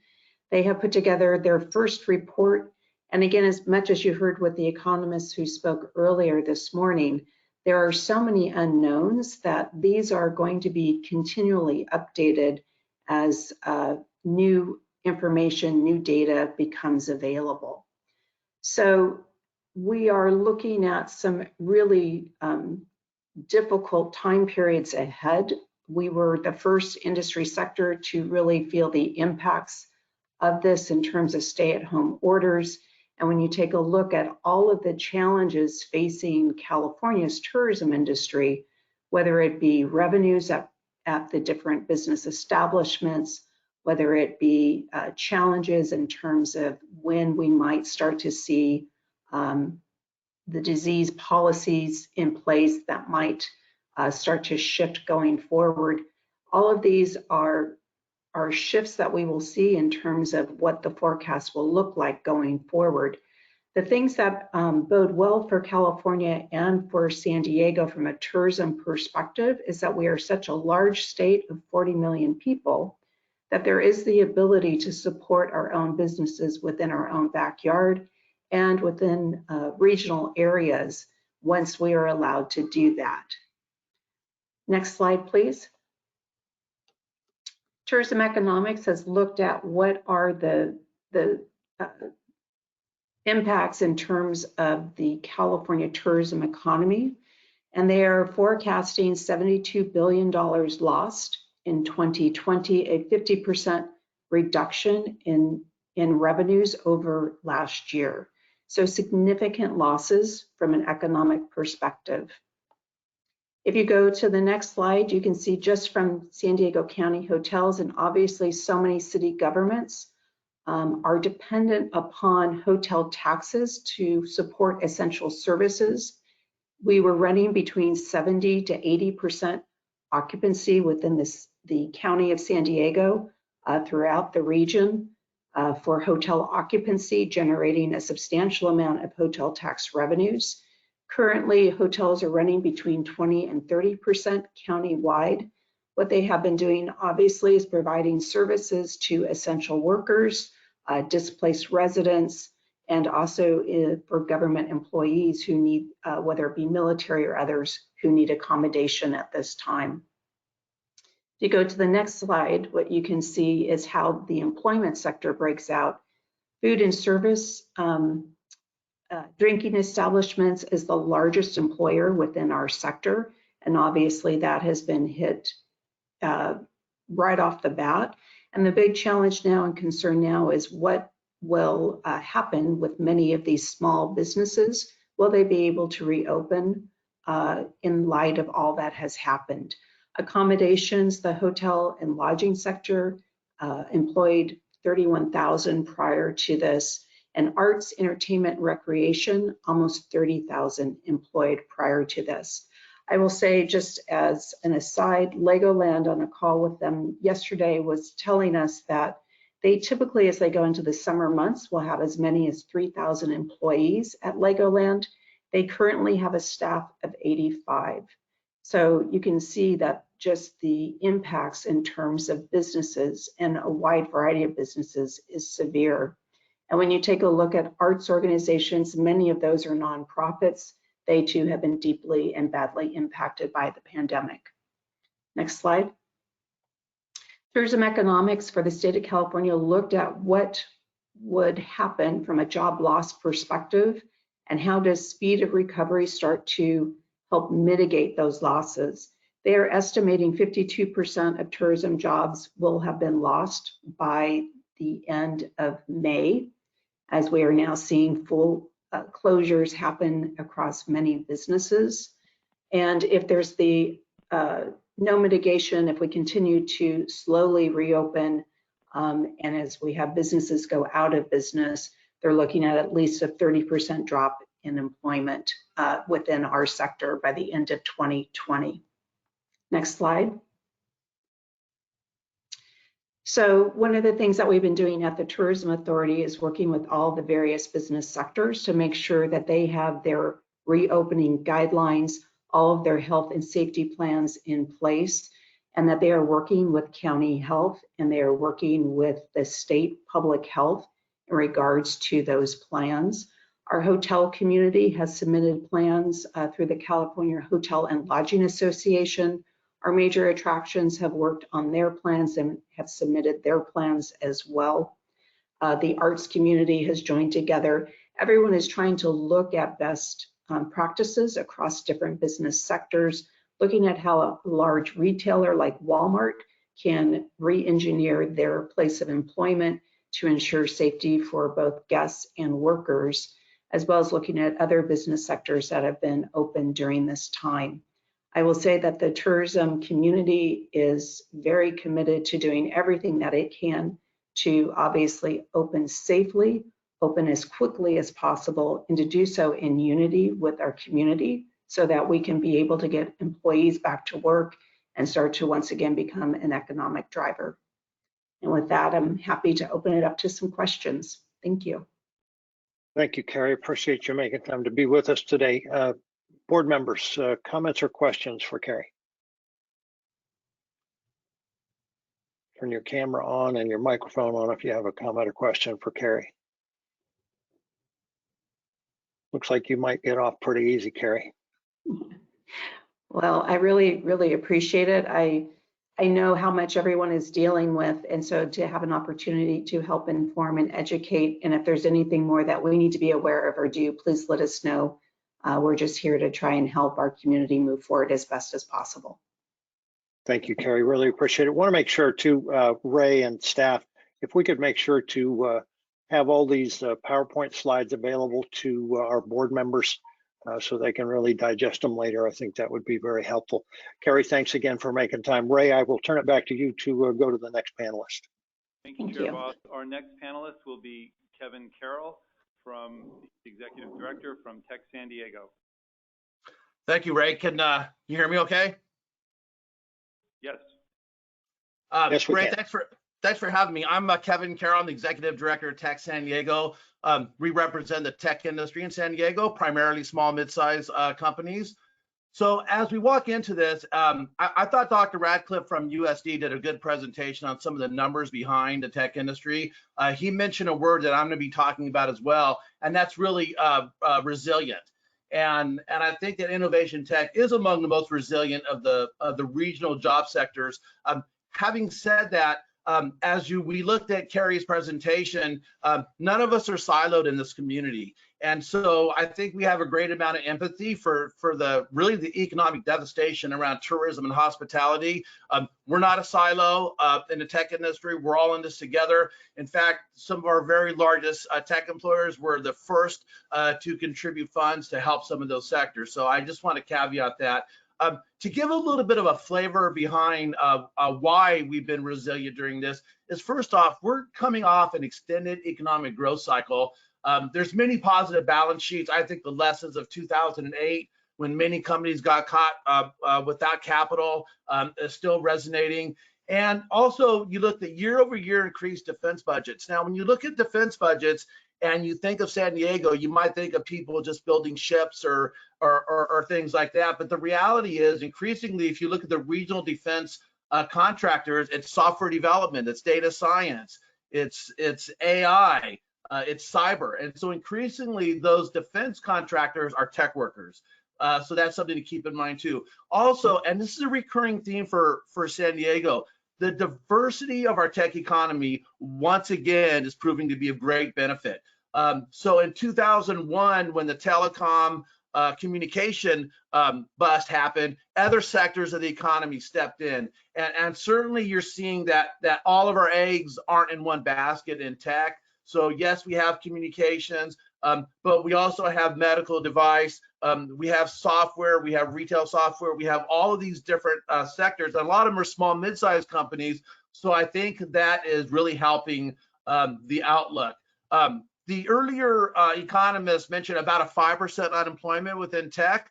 Again, tech was at full unemployment. So while 5% is a pretty big number, I think that sounds about right from what I'm hearing. These companies fought hard to get that talent. They don't want to give it up easily. We've seen some furloughs, we've seen some job trimming, but even the furloughs are what I would call furlough plus. So they're maintaining for instance, they're maintaining their health benefits. And they do plan on bringing them back as soon as we can bring them back safely. If you look at where those furloughs have been, yes, they have been, especially in high-tech manufacturing. But again, if you look at national stats on durable goods manufacturers, which look bleak, and then you would compare those to San Diego, and this is something that Dr. Radcliffe from USD mentioned, we're making med device, communications, defense. So those numbers aren't going to be as dire as some of the national numbers in manufacturing, and that sector is holding up fairly well. What we haven't seen is mass layoffs in the tech sector. And I think there's a lot of reasons for that, which we've talked about. But one of the things we always talk about, geez, I wish we had more big Fortune 500 tech companies. And I think this region, being primarily a small, mid-sized company town, has really helped us. We haven't had large employers that have shedded, 2, 3, 4, 5,000 jobs at a time. And I think that's really positive for San Diego. And that shows the strength of the small and mid-sized business to the region. Some things that helped early, the stimulus spending really helped this time around, especially the PPP loans, which allowed innovation companies kind of bridge this gap. There are going to be a lot of long-term effects. A lot of them, which we've talked about. One of the interesting ones is this idea of remote working. This has been a great experiment in remote working. There's been some credible national studies since the pandemic that shows that workers, in fact, are not losing productivity. This is a fact, this isn't an opinion. Many workers will not return to the traditional 5 days a week office job. And I think this has implications to how we move in the future. We've been following the mobility plans of Sandag very closely. Ray, I know you're listening. You may have to shave 10% off some of those mobility plans as we move forward. The other thing that's a barrier to getting some of our companies back to work is, and this cuts across socioeconomic lines, is the idea of schools and daycare. So schools are coming to the school end is coming to the school year is coming to an end, and to put it bluntly, we have to occupy our school-age children so the parents can get back to work. So, camps, daycare, whatever that is, any way we could accelerate getting those services up and running, I think are going to help people return to the workplace. The other item, the one thing that Tech San Diego is working on is this idea of workplace testing and monitoring. So as companies and employees return to the workplace, they want to do so confidently. So how are we going to do that? One of the ideas, and this is an initiative I've just started this week, is we know that we have furloughed healthcare workers and especially nurses. And so many of our companies are looking for nurses that can come in the morning, do some temperature checks, give referrals for additional testing if needed, just to make for safety, but also to make their workforce seem more confidently. I was speaking to Supervisor Fletcher's office about this late last night about ways in which we could do that. So something we're doing, if we could develop better workplace monitoring and testing, I think this could really give the region an important tool against the fight. And certainly the innovation economy may be a way to pilot that. And so we're going to continue looking at ways in which we can help our companies return to the workplace.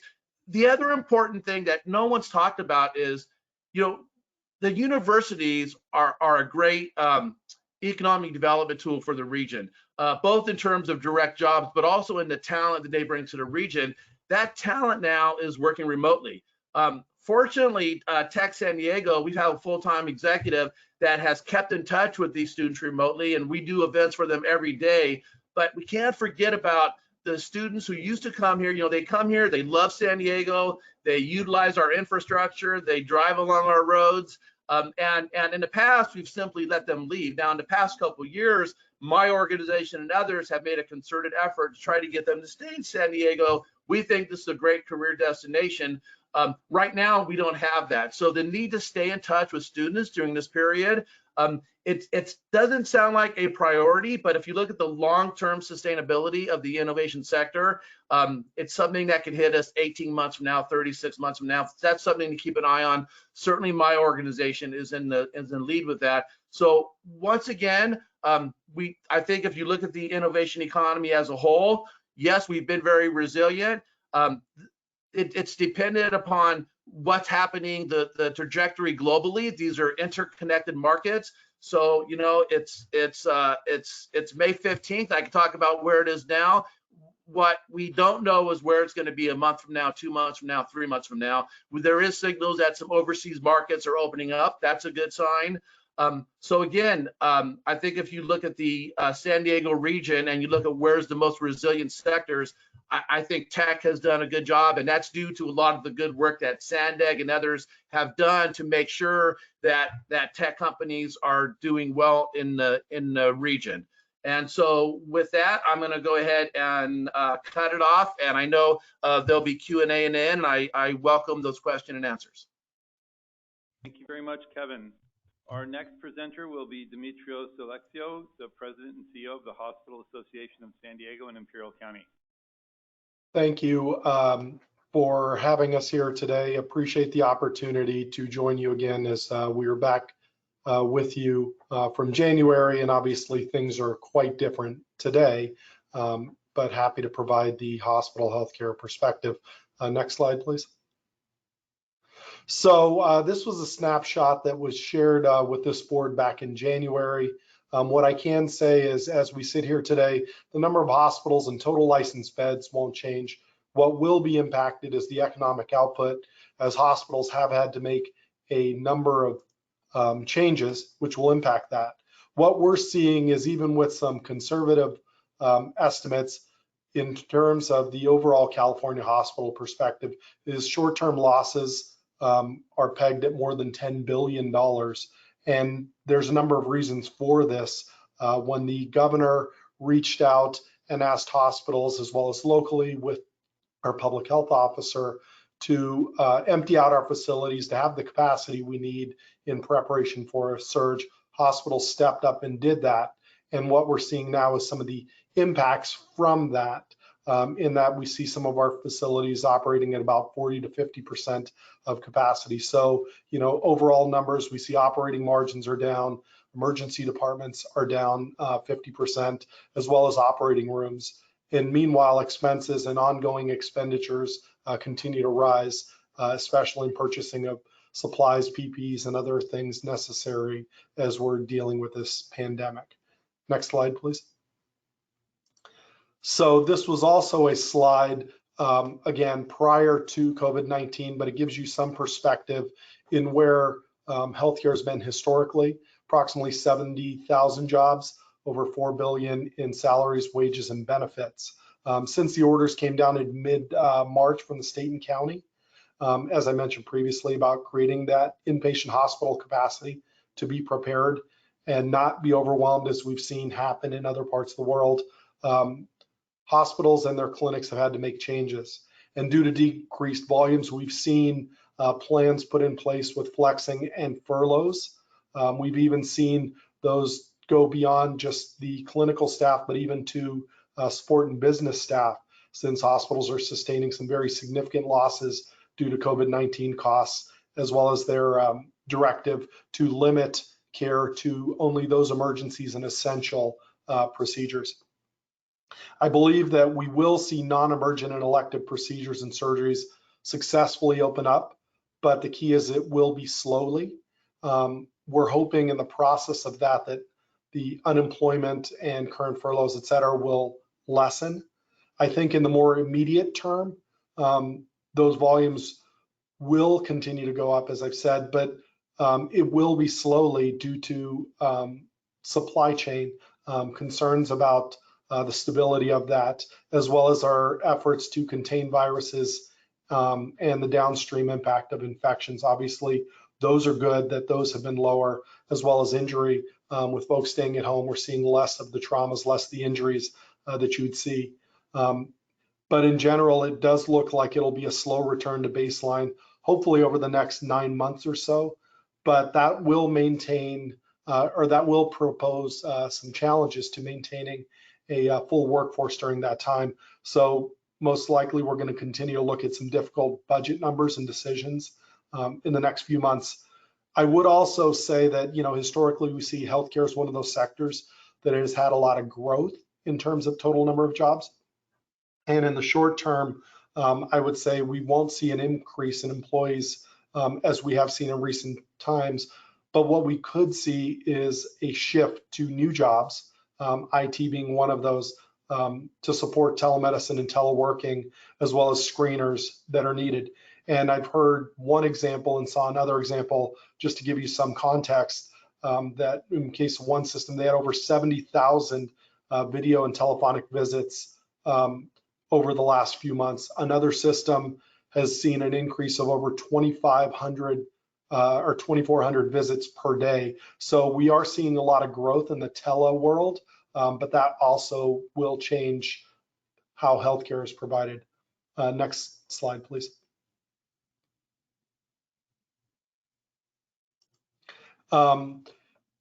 This slide we titled just turning up the dimmer switch, and that again is to illustrate that we see things that we need to do things slowly and safely from the healthcare perspective.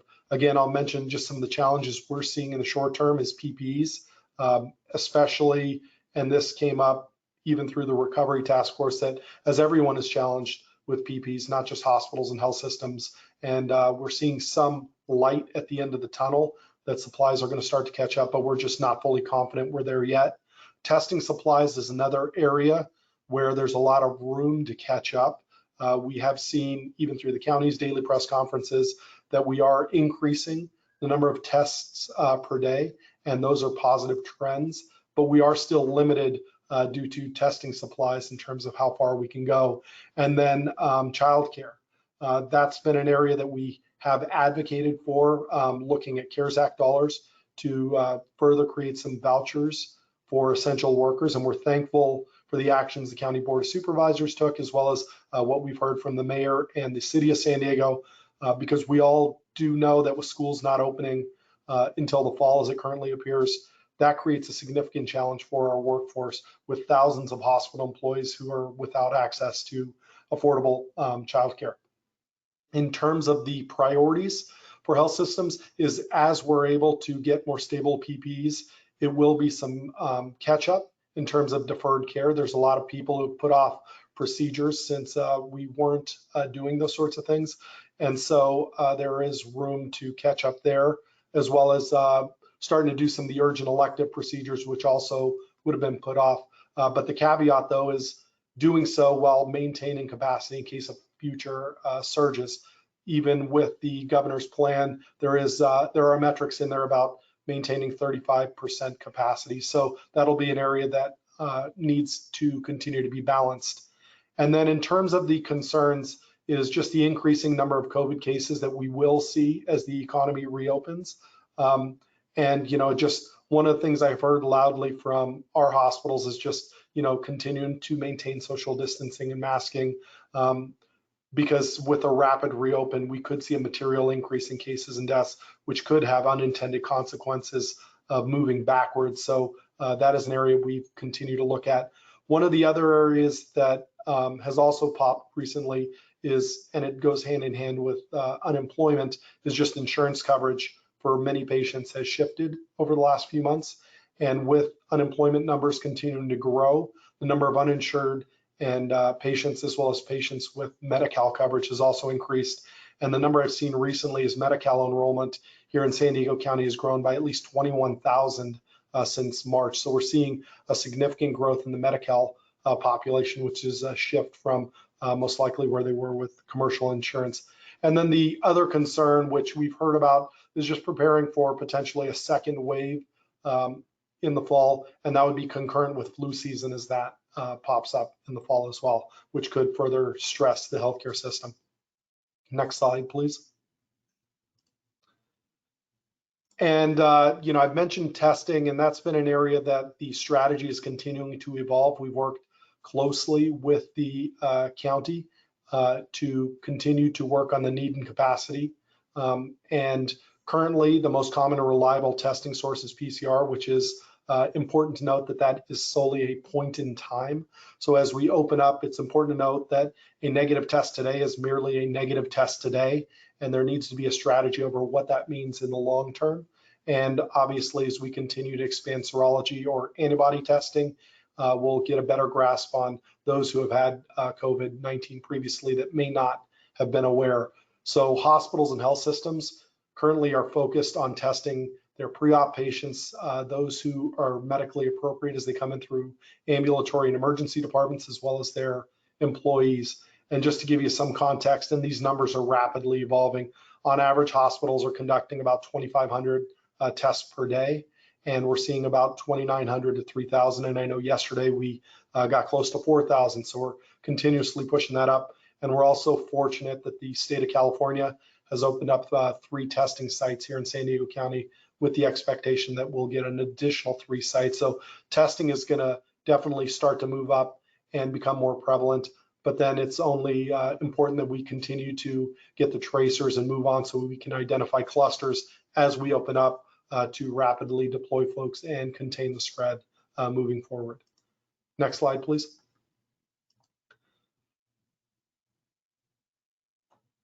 I think, oh, I skipped a slide. I'm sorry. Could we go back one slide? I went to testing. This is also important to note that we are flattening the curve We haven't flattened the curve yet here in San Diego. I know the numbers at the state level, we're seeing flattening, but we are still seeing increases in the number of hospitalizations happening daily. So that does present some areas of concern for us. It's also important to note, I know we're talking just in general about the outlook in the short term, but this is a longer term strategy and conversation that we're having. So we do have concerns still as it relates to Imperial County in terms of the number of cases that they have per 100,000 is the highest in the state, as well as some potential risks with the high numbers. And I know this came up previously with the border community and the outbreaks down in Baja. We are seeing the 2 or 3, well, definitely the 2 with Sharp and Scripps, Chula Vista hospitals, as well as Paradise up in National City, getting cases coming across the border.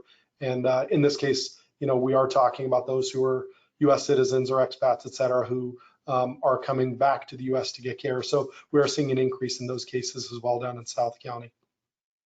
Next slide, please. And I already touched on the testing, so we'll skip that one. Next slide. So in terms of the short-term outlook, again, like I said, it's important to remember that I know we're talking about, and we were asked to speak about, the next 3 to 6 months, but from the healthcare perspective, we'll be living with COVID-19 at an intrusive level until we get treatment and medications, as well as what we've heard is needed, which is a vaccine. And to most of that means that we're going to be looking at 12 to 18 months of this potentially. So as businesses think about their strategies, it's important to think longer term. So, and we're hearing that, we've heard that through the Recover Task Force and restaurants, et cetera, that we are going to have to deal with social distancing and hand sanitizers and masks, et cetera, for the immediate future. Health systems themselves are focused on ensuring capacity and increasing their testing. But, as I've said before, both require PPE and other supplies. And while that situation's improving, supply is not caught up to demand as of yet. And again, just to reiterate, we have been fortunate with a flattening of the curve in California, but it's important to remember we're not at the top of the curve nor on the way down here in San Diego. And it's also believed that we could see some intermittent boluses, as I mentioned previously, with increased volumes and potential resurgence in the fall, as well as flu season, which normally happens, and those have some impacts.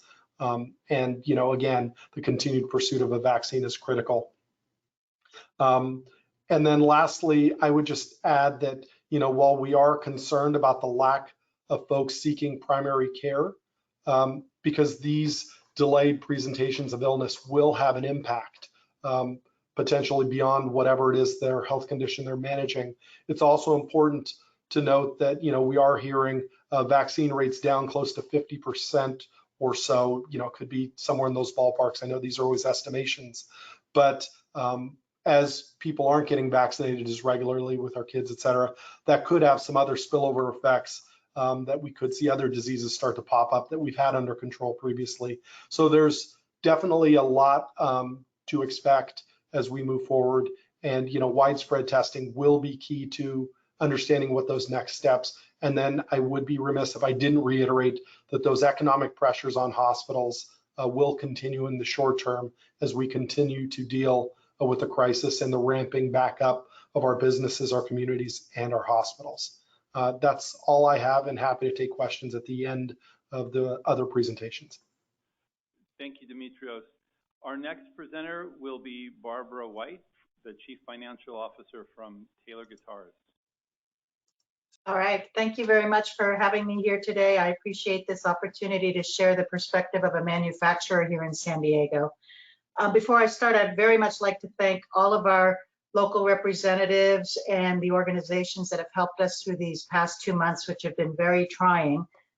We couldn't have gotten there without the support and help from Mayor Wells, Supervisor Jacobs, Assemblyman Vogel, Senator Jones, Congresswoman Davis. The list goes on and on, the regional EDC, the regional chamber, and all of the equivalents on the other side of the border. We are a national manufacturing company. We have 2 factories, each with roughly 500 employees, one in Tecate, one in El Cajon. We've been in El Cajon for 45 years, 46 years this year, actually. And I think this is probably the most challenging thing we've ever gone through, which is, I'm sure, true for many folks. You know, when we did the shutdown, we shut down on March 20th in accordance with the governor's order here in El Cajon. And it actually wasn't that hard to shut down because you basically turn off the lights and walk out the door, right? But then as you think about starting back up, and we kept a few people on very spread out for what we call keeping the pilot light on. We have very expensive wood that is in and out of kilns, things like that, equipment that has to be maintained. So we worked with our local representatives to explain how we would be doing that and to get permission to do that. And that was incredibly helpful because we would have lost millions of dollars had that not been available for us. So we really appreciate that.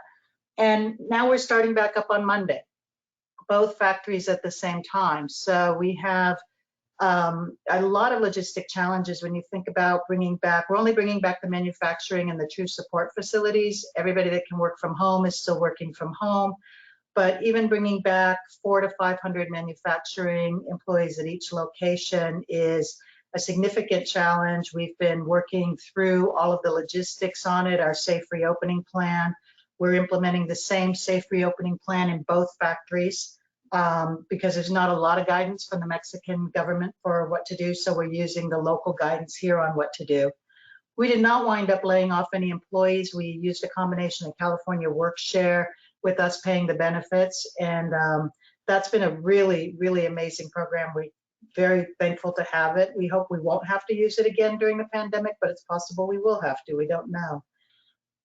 Some of the challenges that we faced as we prepare for reopening is, of course, we have to do social distancing in a manufacturing facility. Some of you have toured Taylor Guitars. You know that our guitar benches are not 6 feet away. So we've had to really push that out, put in plexiglass, obviously doing all the proper PPE. We've had to move our break rooms outside under tents with proper spacing, stagger the breaks, all of that. So it's been a significant process for reopening, and we anticipate that in both locations, we will only be able to produce between 50 to 75% of our prior production as a result of all of the things we have to do for safe reopening. We're happy to do them. We want to be doing them, but when we think about the economics of our business, and we think about the fact that from a selling side, you know, we're very much tied to consumer demand. We're a luxury product good, a passion, a lifestyle good, and consumer demand has not fallen off that horribly for our guitars in the past 2 months because I think people have the unemployment, they have the stimulus check, but we really have concerns about what will it be as we get into the end of the summer and the fall. That's when we're anticipating that consumer demand may be very difficult. A lot of our dealers are not reopening, so how are we going to move our product through channel? These are all things we're seriously considering and give us concern. We also are assuming that this is a forever thing for us. Every decision we're making, we aren't making as if, well, we just need to get through the next 2 weeks, because nobody knows how long this is going to go on or what could happen afterwards. So we are really trying to re-engineer our entire business as if this is the new normal forever. And it's actually in some regards been helpful having the past 2 months for that thought process, and we've really spent all of the management time and engineering time focused on that thought process during this time. Talking about some of the things that we have concerns about that maybe we could use some help with. Biggest one, our single biggest concern is the border. We have 500 employees producing in Tecate. Our El Cajon guitars need the parts that they produce there for us to be successful here. And we absolutely need the Tecate production line to be up and running for our company to be successful. We believe we sell more of our El Cajon guitars as a result of the entry-level Tecate guitars that allow us to get into the market. Somebody buys a Tecate guitar, they like Taylor, they like playing guitar, they move up market to our El Cajon guitars. So we absolutely believe that the two have to be up and running and working together. The information from Mexican government is very inconsistent and difficult for us to follow with a lot of gaps. We don't really know what to expect on a given day for changes. I very much appreciate our this group here and the consistency that's been applied to allow companies to make business decisions, the continual communication that's provided in the daily updates. We literally watch the update every day. We're on the county website all the time, utilizing it. It's been extremely helpful to us. You know, for business, the difficult thing is when we have inconsistent information to make business decisions on. We can make the business decisions once we have very consistent guidance on what the expectations are. And I appreciate that this group has provided that steadily for us. It has helped us a lot. One of our other concerns is childcare, and that's been mentioned a couple of times. How are our employees going to be able to come back if they have children at home and can't take care of them? We don't know how many employees will be back on Monday, honestly. We've been in communication with them, and we have nurses lined up for the first day back. We have kits with everybody's PPE in it ready for them. We have the safe reopening plan. We have training set up, video training, in-person training. We'll be doing screening. Eventually, we will have, we want to put in place more monitoring that's technology-based, but right now we're doing it with nurses. And that's part of that is because we feel like we need that person-to-person contact with people having been home for 2 months. We don't know how many people that have been home have COVID in their family, or they have some new vulnerability or something. So we feel like we need to do that individual screening when we first bring them back, to give employees the opportunity to share their concerns with us and for us to work through those. So basically, I would just say that the future for us as a manufacturer is very different. We will be resilient. We will land on the other side. We will take more market share probably on the other side. But I don't know that we'll be as profitable a business, honestly. It's very hard to see exactly where that profitability will be coming from with all the changes that we've had to make. But we are determined that we will find new ways. We will find new technologies, new ways of doing things, new markets, and that we'll be here another 45 years from now. But I have to say that having all of the regional business organizations on both sides of the border and all of you available to us all the time and so responsive has been really, really very helpful for us. So I'm happy to take any questions. There's a million details I didn't talk about, as you can imagine, but happy to field any questions afterwards, and thank you all. Thank you very much, Barbara. Our final presenter will be Bora Winkel from the Building Industry Association. Thank you. Thank you for this opportunity. I learned so much from all the panel speakers. And you know, the housing industry is truly grateful that the governor declared the building industry an essential industry. Shutting housing construction down would have materially worsened the state's housing picture. So in response, the industry did the only responsible thing, which is by immediately rolling out a job site safety protocol to protect everyone, public, your workers, staff, people we deal with. San Diego and the county have both adopted this protocol, as have many other cities statewide. You know, housing never recovered from the Great Recession of 08-09. That is, in terms of the supply and the types of housing we needed most. Being allowed to build, unfortunately, does not shield us from the economic impacts that you've already heard so much about today.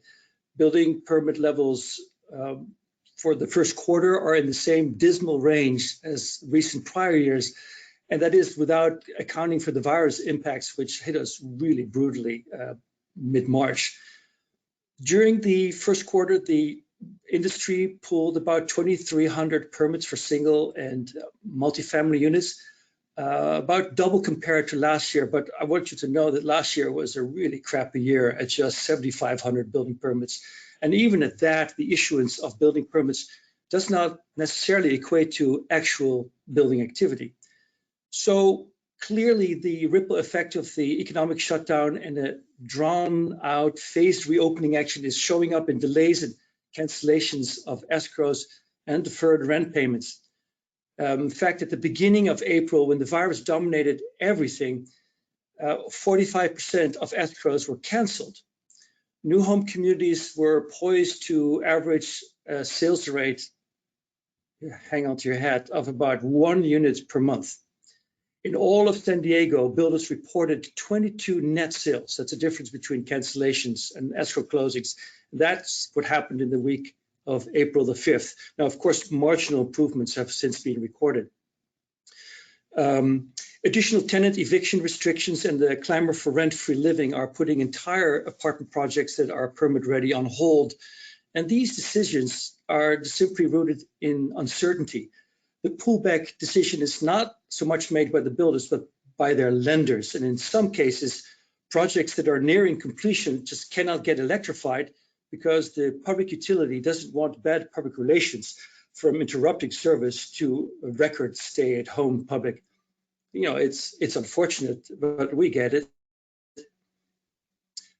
Production is further stymied by the uncertainty created by the implementation of new laws adopted prior to the virus. What comes to mind is the adoption of vehicle miles traveled, or VMT in short, which will singularly determine our ability to produce new housing. VMT, which replaces levels of service metrics, is designed to reward transit-oriented development and financially discourage more traditional, less dense housing options. Of course, it's all about reducing greenhouse gases. But let me get back to VMT shortly. Everyone knows that the mandated economy shutdown is a disaster, particularly for blue-collar workers deemed non-essential and for small businesses. But for many still salaried white-collar workers, working from home has become the new normal. Consequently, public transit is far less being used, and primary access to housing options near transit is becoming far less critical. The employed stay-at-home workforce is in fact discovering that life in the less urban setting, away from virus epicenters, including public transportation, is healthier, less expensive, and more livable due to access to open space. You all know that people are biking and walking more than ever. Now, so we think at BIA that a lasting virus fear will prove transformational in where and how we shall live in the future. But will we be allowed to make that choice? California's Air Resources Board's guidance in counting reduced greenhouse gas emissions does not identify or allow quantification of remote work as greenhouse gas or VMT reductions. You know, that's so wrong, especially if working from home becomes the new normal for many San Diegans. Sandag, you are in a powerful position to change CARB's guidance, and we request you do. The dispersion of the telecommuting workforce was, of course, already happening, but it's now accelerating. People will move away from expensive downtown live areas and into the smaller cities. Now, this will not be to the exclusion of transit-oriented development, but it will impact TOD development in both size and in scale. What's even more relevant is that many employers are now encouraging work from home as the semi-permanent alternative. Now, not surprisingly, that these same employers are reviewing the need for all their now vacant office space. So cities that facilitate a balanced land and cityscape will fare much better in the future by encouraging a diverse range of housing options. Perhaps it's not too early to start proactively thinking about policies that encourage conversion of office space into housing. So where do you think we're going to go from here and avoid worsening an already harmful housing crisis? In the short run, for the next 3 to 6 months, housing construction activity will remain anemic and small in volume. During COVID-19, new home sales slowed down immediately by about 20 to 30%. Put this in context, Sandag set a RHNA goal of 172,000 housing units over the next 8 years, which is 21,500 units annually. And then came the virus. Does the virus become the excuse for not dealing with the pre-existing housing crisis, or mainly the argument for preventing an even worse outcome? We project a supply of between 6,000 to 7,000 new units this year. Pathetic, in other words, with the plunge led by apartments, which is the very housing we need the most. California's forever changing regulatory environment isn't helping either. Recently, the state's Judicial Council issued Rule number 9, which will keep the environmental review comment period open for as long as the governor's executive order is in place. That's a gift to anyone who wants to block any private or public project. So of course we raised objections, and fortunately the Judicial Council is reconsidering their decision. Now our industry built the home you live in today, and where your dependents could live tomorrow. We ask you to do no harm to housing production by adding new fees, raising current fees, or creating new cost-adding regulatory burdens. Like the virus, housing too needs a vaccine. Thank you very much for allowing me to gab here. Appreciate being part of a solution, and ready to answer any questions you may have. Thank you very much, Bora. I'd like to hand it back now to Chair Voss to take any questions that the Board of Directors might have. Bora, thank you, and Barbara and the others, really appreciate you being with us and your patience. A terrific panel. Vice Chair Blakespear. Okay, thank you.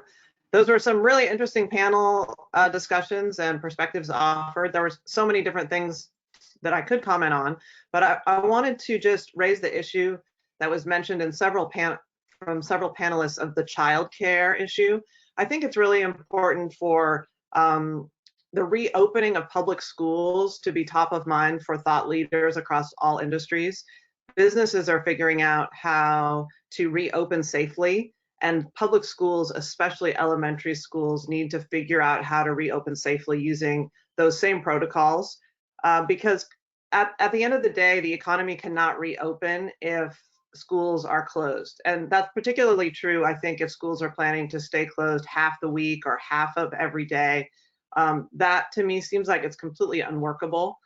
And so the mission of public schools being to educate kids, and also there needs to be a place for kids to be while their parents are working. So I'm hopeful that we're not going to tolerate a situation where childcare is offered for every other day because the public school is closed every other day. That seems crazy to me. And I know there needs to be advocacy from many different leaders at all levels to say public schools are not fulfilling their mission if they're expecting parents to educate their kids at home.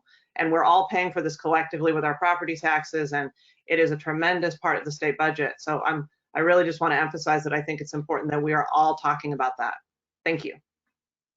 Panelists, anybody want to respond? Well, I think you've heard across sectors, right, how important it is. You've heard from Demetrios and Barbara and myself, and it's really something that cuts across socioeconomic. So it really affects everyone, not just one sector. So I don't know what the answer is for the schools, but certainly I think the need to open up items that keep the kids occupied is going to be critical in getting the region in region's recovery. Thank you. Thank you. Anyone else? Other board members, comments, questions?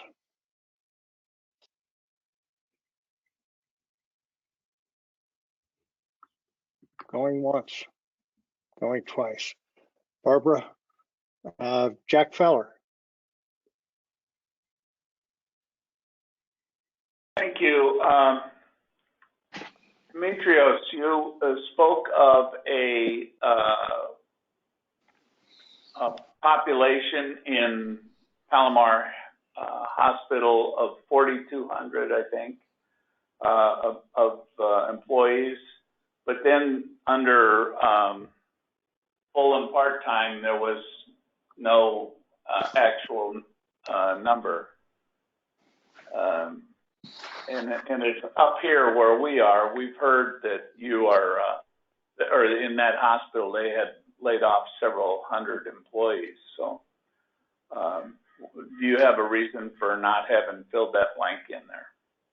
So that was limited in terms of the data. from the source that we had it from, acknowledged that there are part-time employees as well. That's why there was an asterisk in there. And yes, unfortunately, they did have some layoffs. So, those numbers that I shared, I was clear to state at the beginning, those were pre-COVID-19. So those numbers are going to look quite different today. Thank you for that. Was that number correct that that the emergency room is going up? The use of the emergency room? That was also the trend pre-COVID-19. We went from 800 and some odd thousand visits to 900 and some odd thousand visits to the last few years have surpassed 1 million, and there's been gradual growth each year. I would say as we look at the numbers right now, ED visits in general would be down just because all hospital volumes have been down with stay-at-home orders and urging folks to, put off those deferred procedures, et cetera. So right now that trend would be down. What that looks like longer term remains to be seen. I would anticipate as things open up, we'll see some of those ED volumes start to go up again. Okay, thank you. Yep. Thank you, Jack. Any other board comments or questions? Barbara, I was going to say I need Taylor to get back up to speed so I can spend more money on more guitars. We need that. We'll take I bet you do. I bet you do. Mr. Baber. Bora, what's happening on the job sites regarding your safety protocols? I have a couple projects that are going on in my city. Are you slowing down, or do you have more people at work? How does the safety protocols actually play out in the construction job site? If we don't watch very carefully and execute the safety protocols that are actually a national model right now, we could get shut down. So we have every incentive to abide by the most strictest applications. You have temperatures are taken for workers. We practice social distancing on the job site. Yes, thank you. We surveyed statewide, and the incidence rate of COVID infection to our workers is absolutely negligible. We have so far no cases of COVID-19 on the job site. We have a strong prevention program in place. As I said at the beginning of my comments, we're very grateful that we're the one construction type industry that is allowed to work. I mean, shelter at home doesn't work, or stay safe at home doesn't work if you're not adding housing. So we take this privilege and the responsibility of safety for our workers, the public, very serious. But that doesn't prevent vigilantes with cell phones to show up and take pictures and make an attempt to stop it. I mean, the public's clamor to not have housing construction is as strong as ever. So all the more reason for us to take it very serious. Thank you, Bora. Board, last call for comments and questions. Turn your camera on and your microphone on if you've got a comment or question. Well, I think maybe we've covered it. You've given us a lot to think about. And once again, staff, to the extent that we had slides in these presentations, want to get them to board members. I want to thank each and every one of you, Kevin, Demetrios, Bora, Barbara. Thank you for taking time out of your very busy schedules to share your wisdom with us, and look forward to visiting with you again sometime soon. Ray, any final comments? Some water. Ray Major? Yeah, thank you, Chair. I just wanted to say that the slides are posted on the website. They weren't mailed out, but we will mail them out to the board if you'd like. In addition to that, there have been a lot of numbers that the panelists have thrown out over the course of the last hour and a half. And as you know, new data is coming in constantly. And I just wanted to let the board know that we are also looking at many of the same sources that the economists that were on the panel were looking at: Oxford Economics, the UCLA forecast, for instance. When you hear different numbers in unemployment, it's probably because, well, it is because we're looking at different points in time. And when you hear this is increasing so quickly that if you're quoting March numbers are completely different than what we're seeing today in May. And I just wanted to reassure the board that the forecast that we're using for the short term is a moderate recession scenario that has a long V recovery. When in our vernacular, long V is essentially the same thing as the square root or the Nike swoosh that Dan was talking about. Our recovery forecast right now looks at fiscal year 2023 as us being back to normal, which is about June 2022 in terms of calendar year. So we were looking at a 3-month disruption with people going back to work by June 15th. So that is the one that we're using for planning purposes here at Sandag. Once everything settles down, we will be redoing the long-term Transnet revenue sales tax forecast when we understand what the new norms look like. And so with that, I'd like to just hand it back to you, Chair, and thank you very much. Thank you, Ray. I will announce too that I know from our clerk, Tessa, that we have no public comment on this item.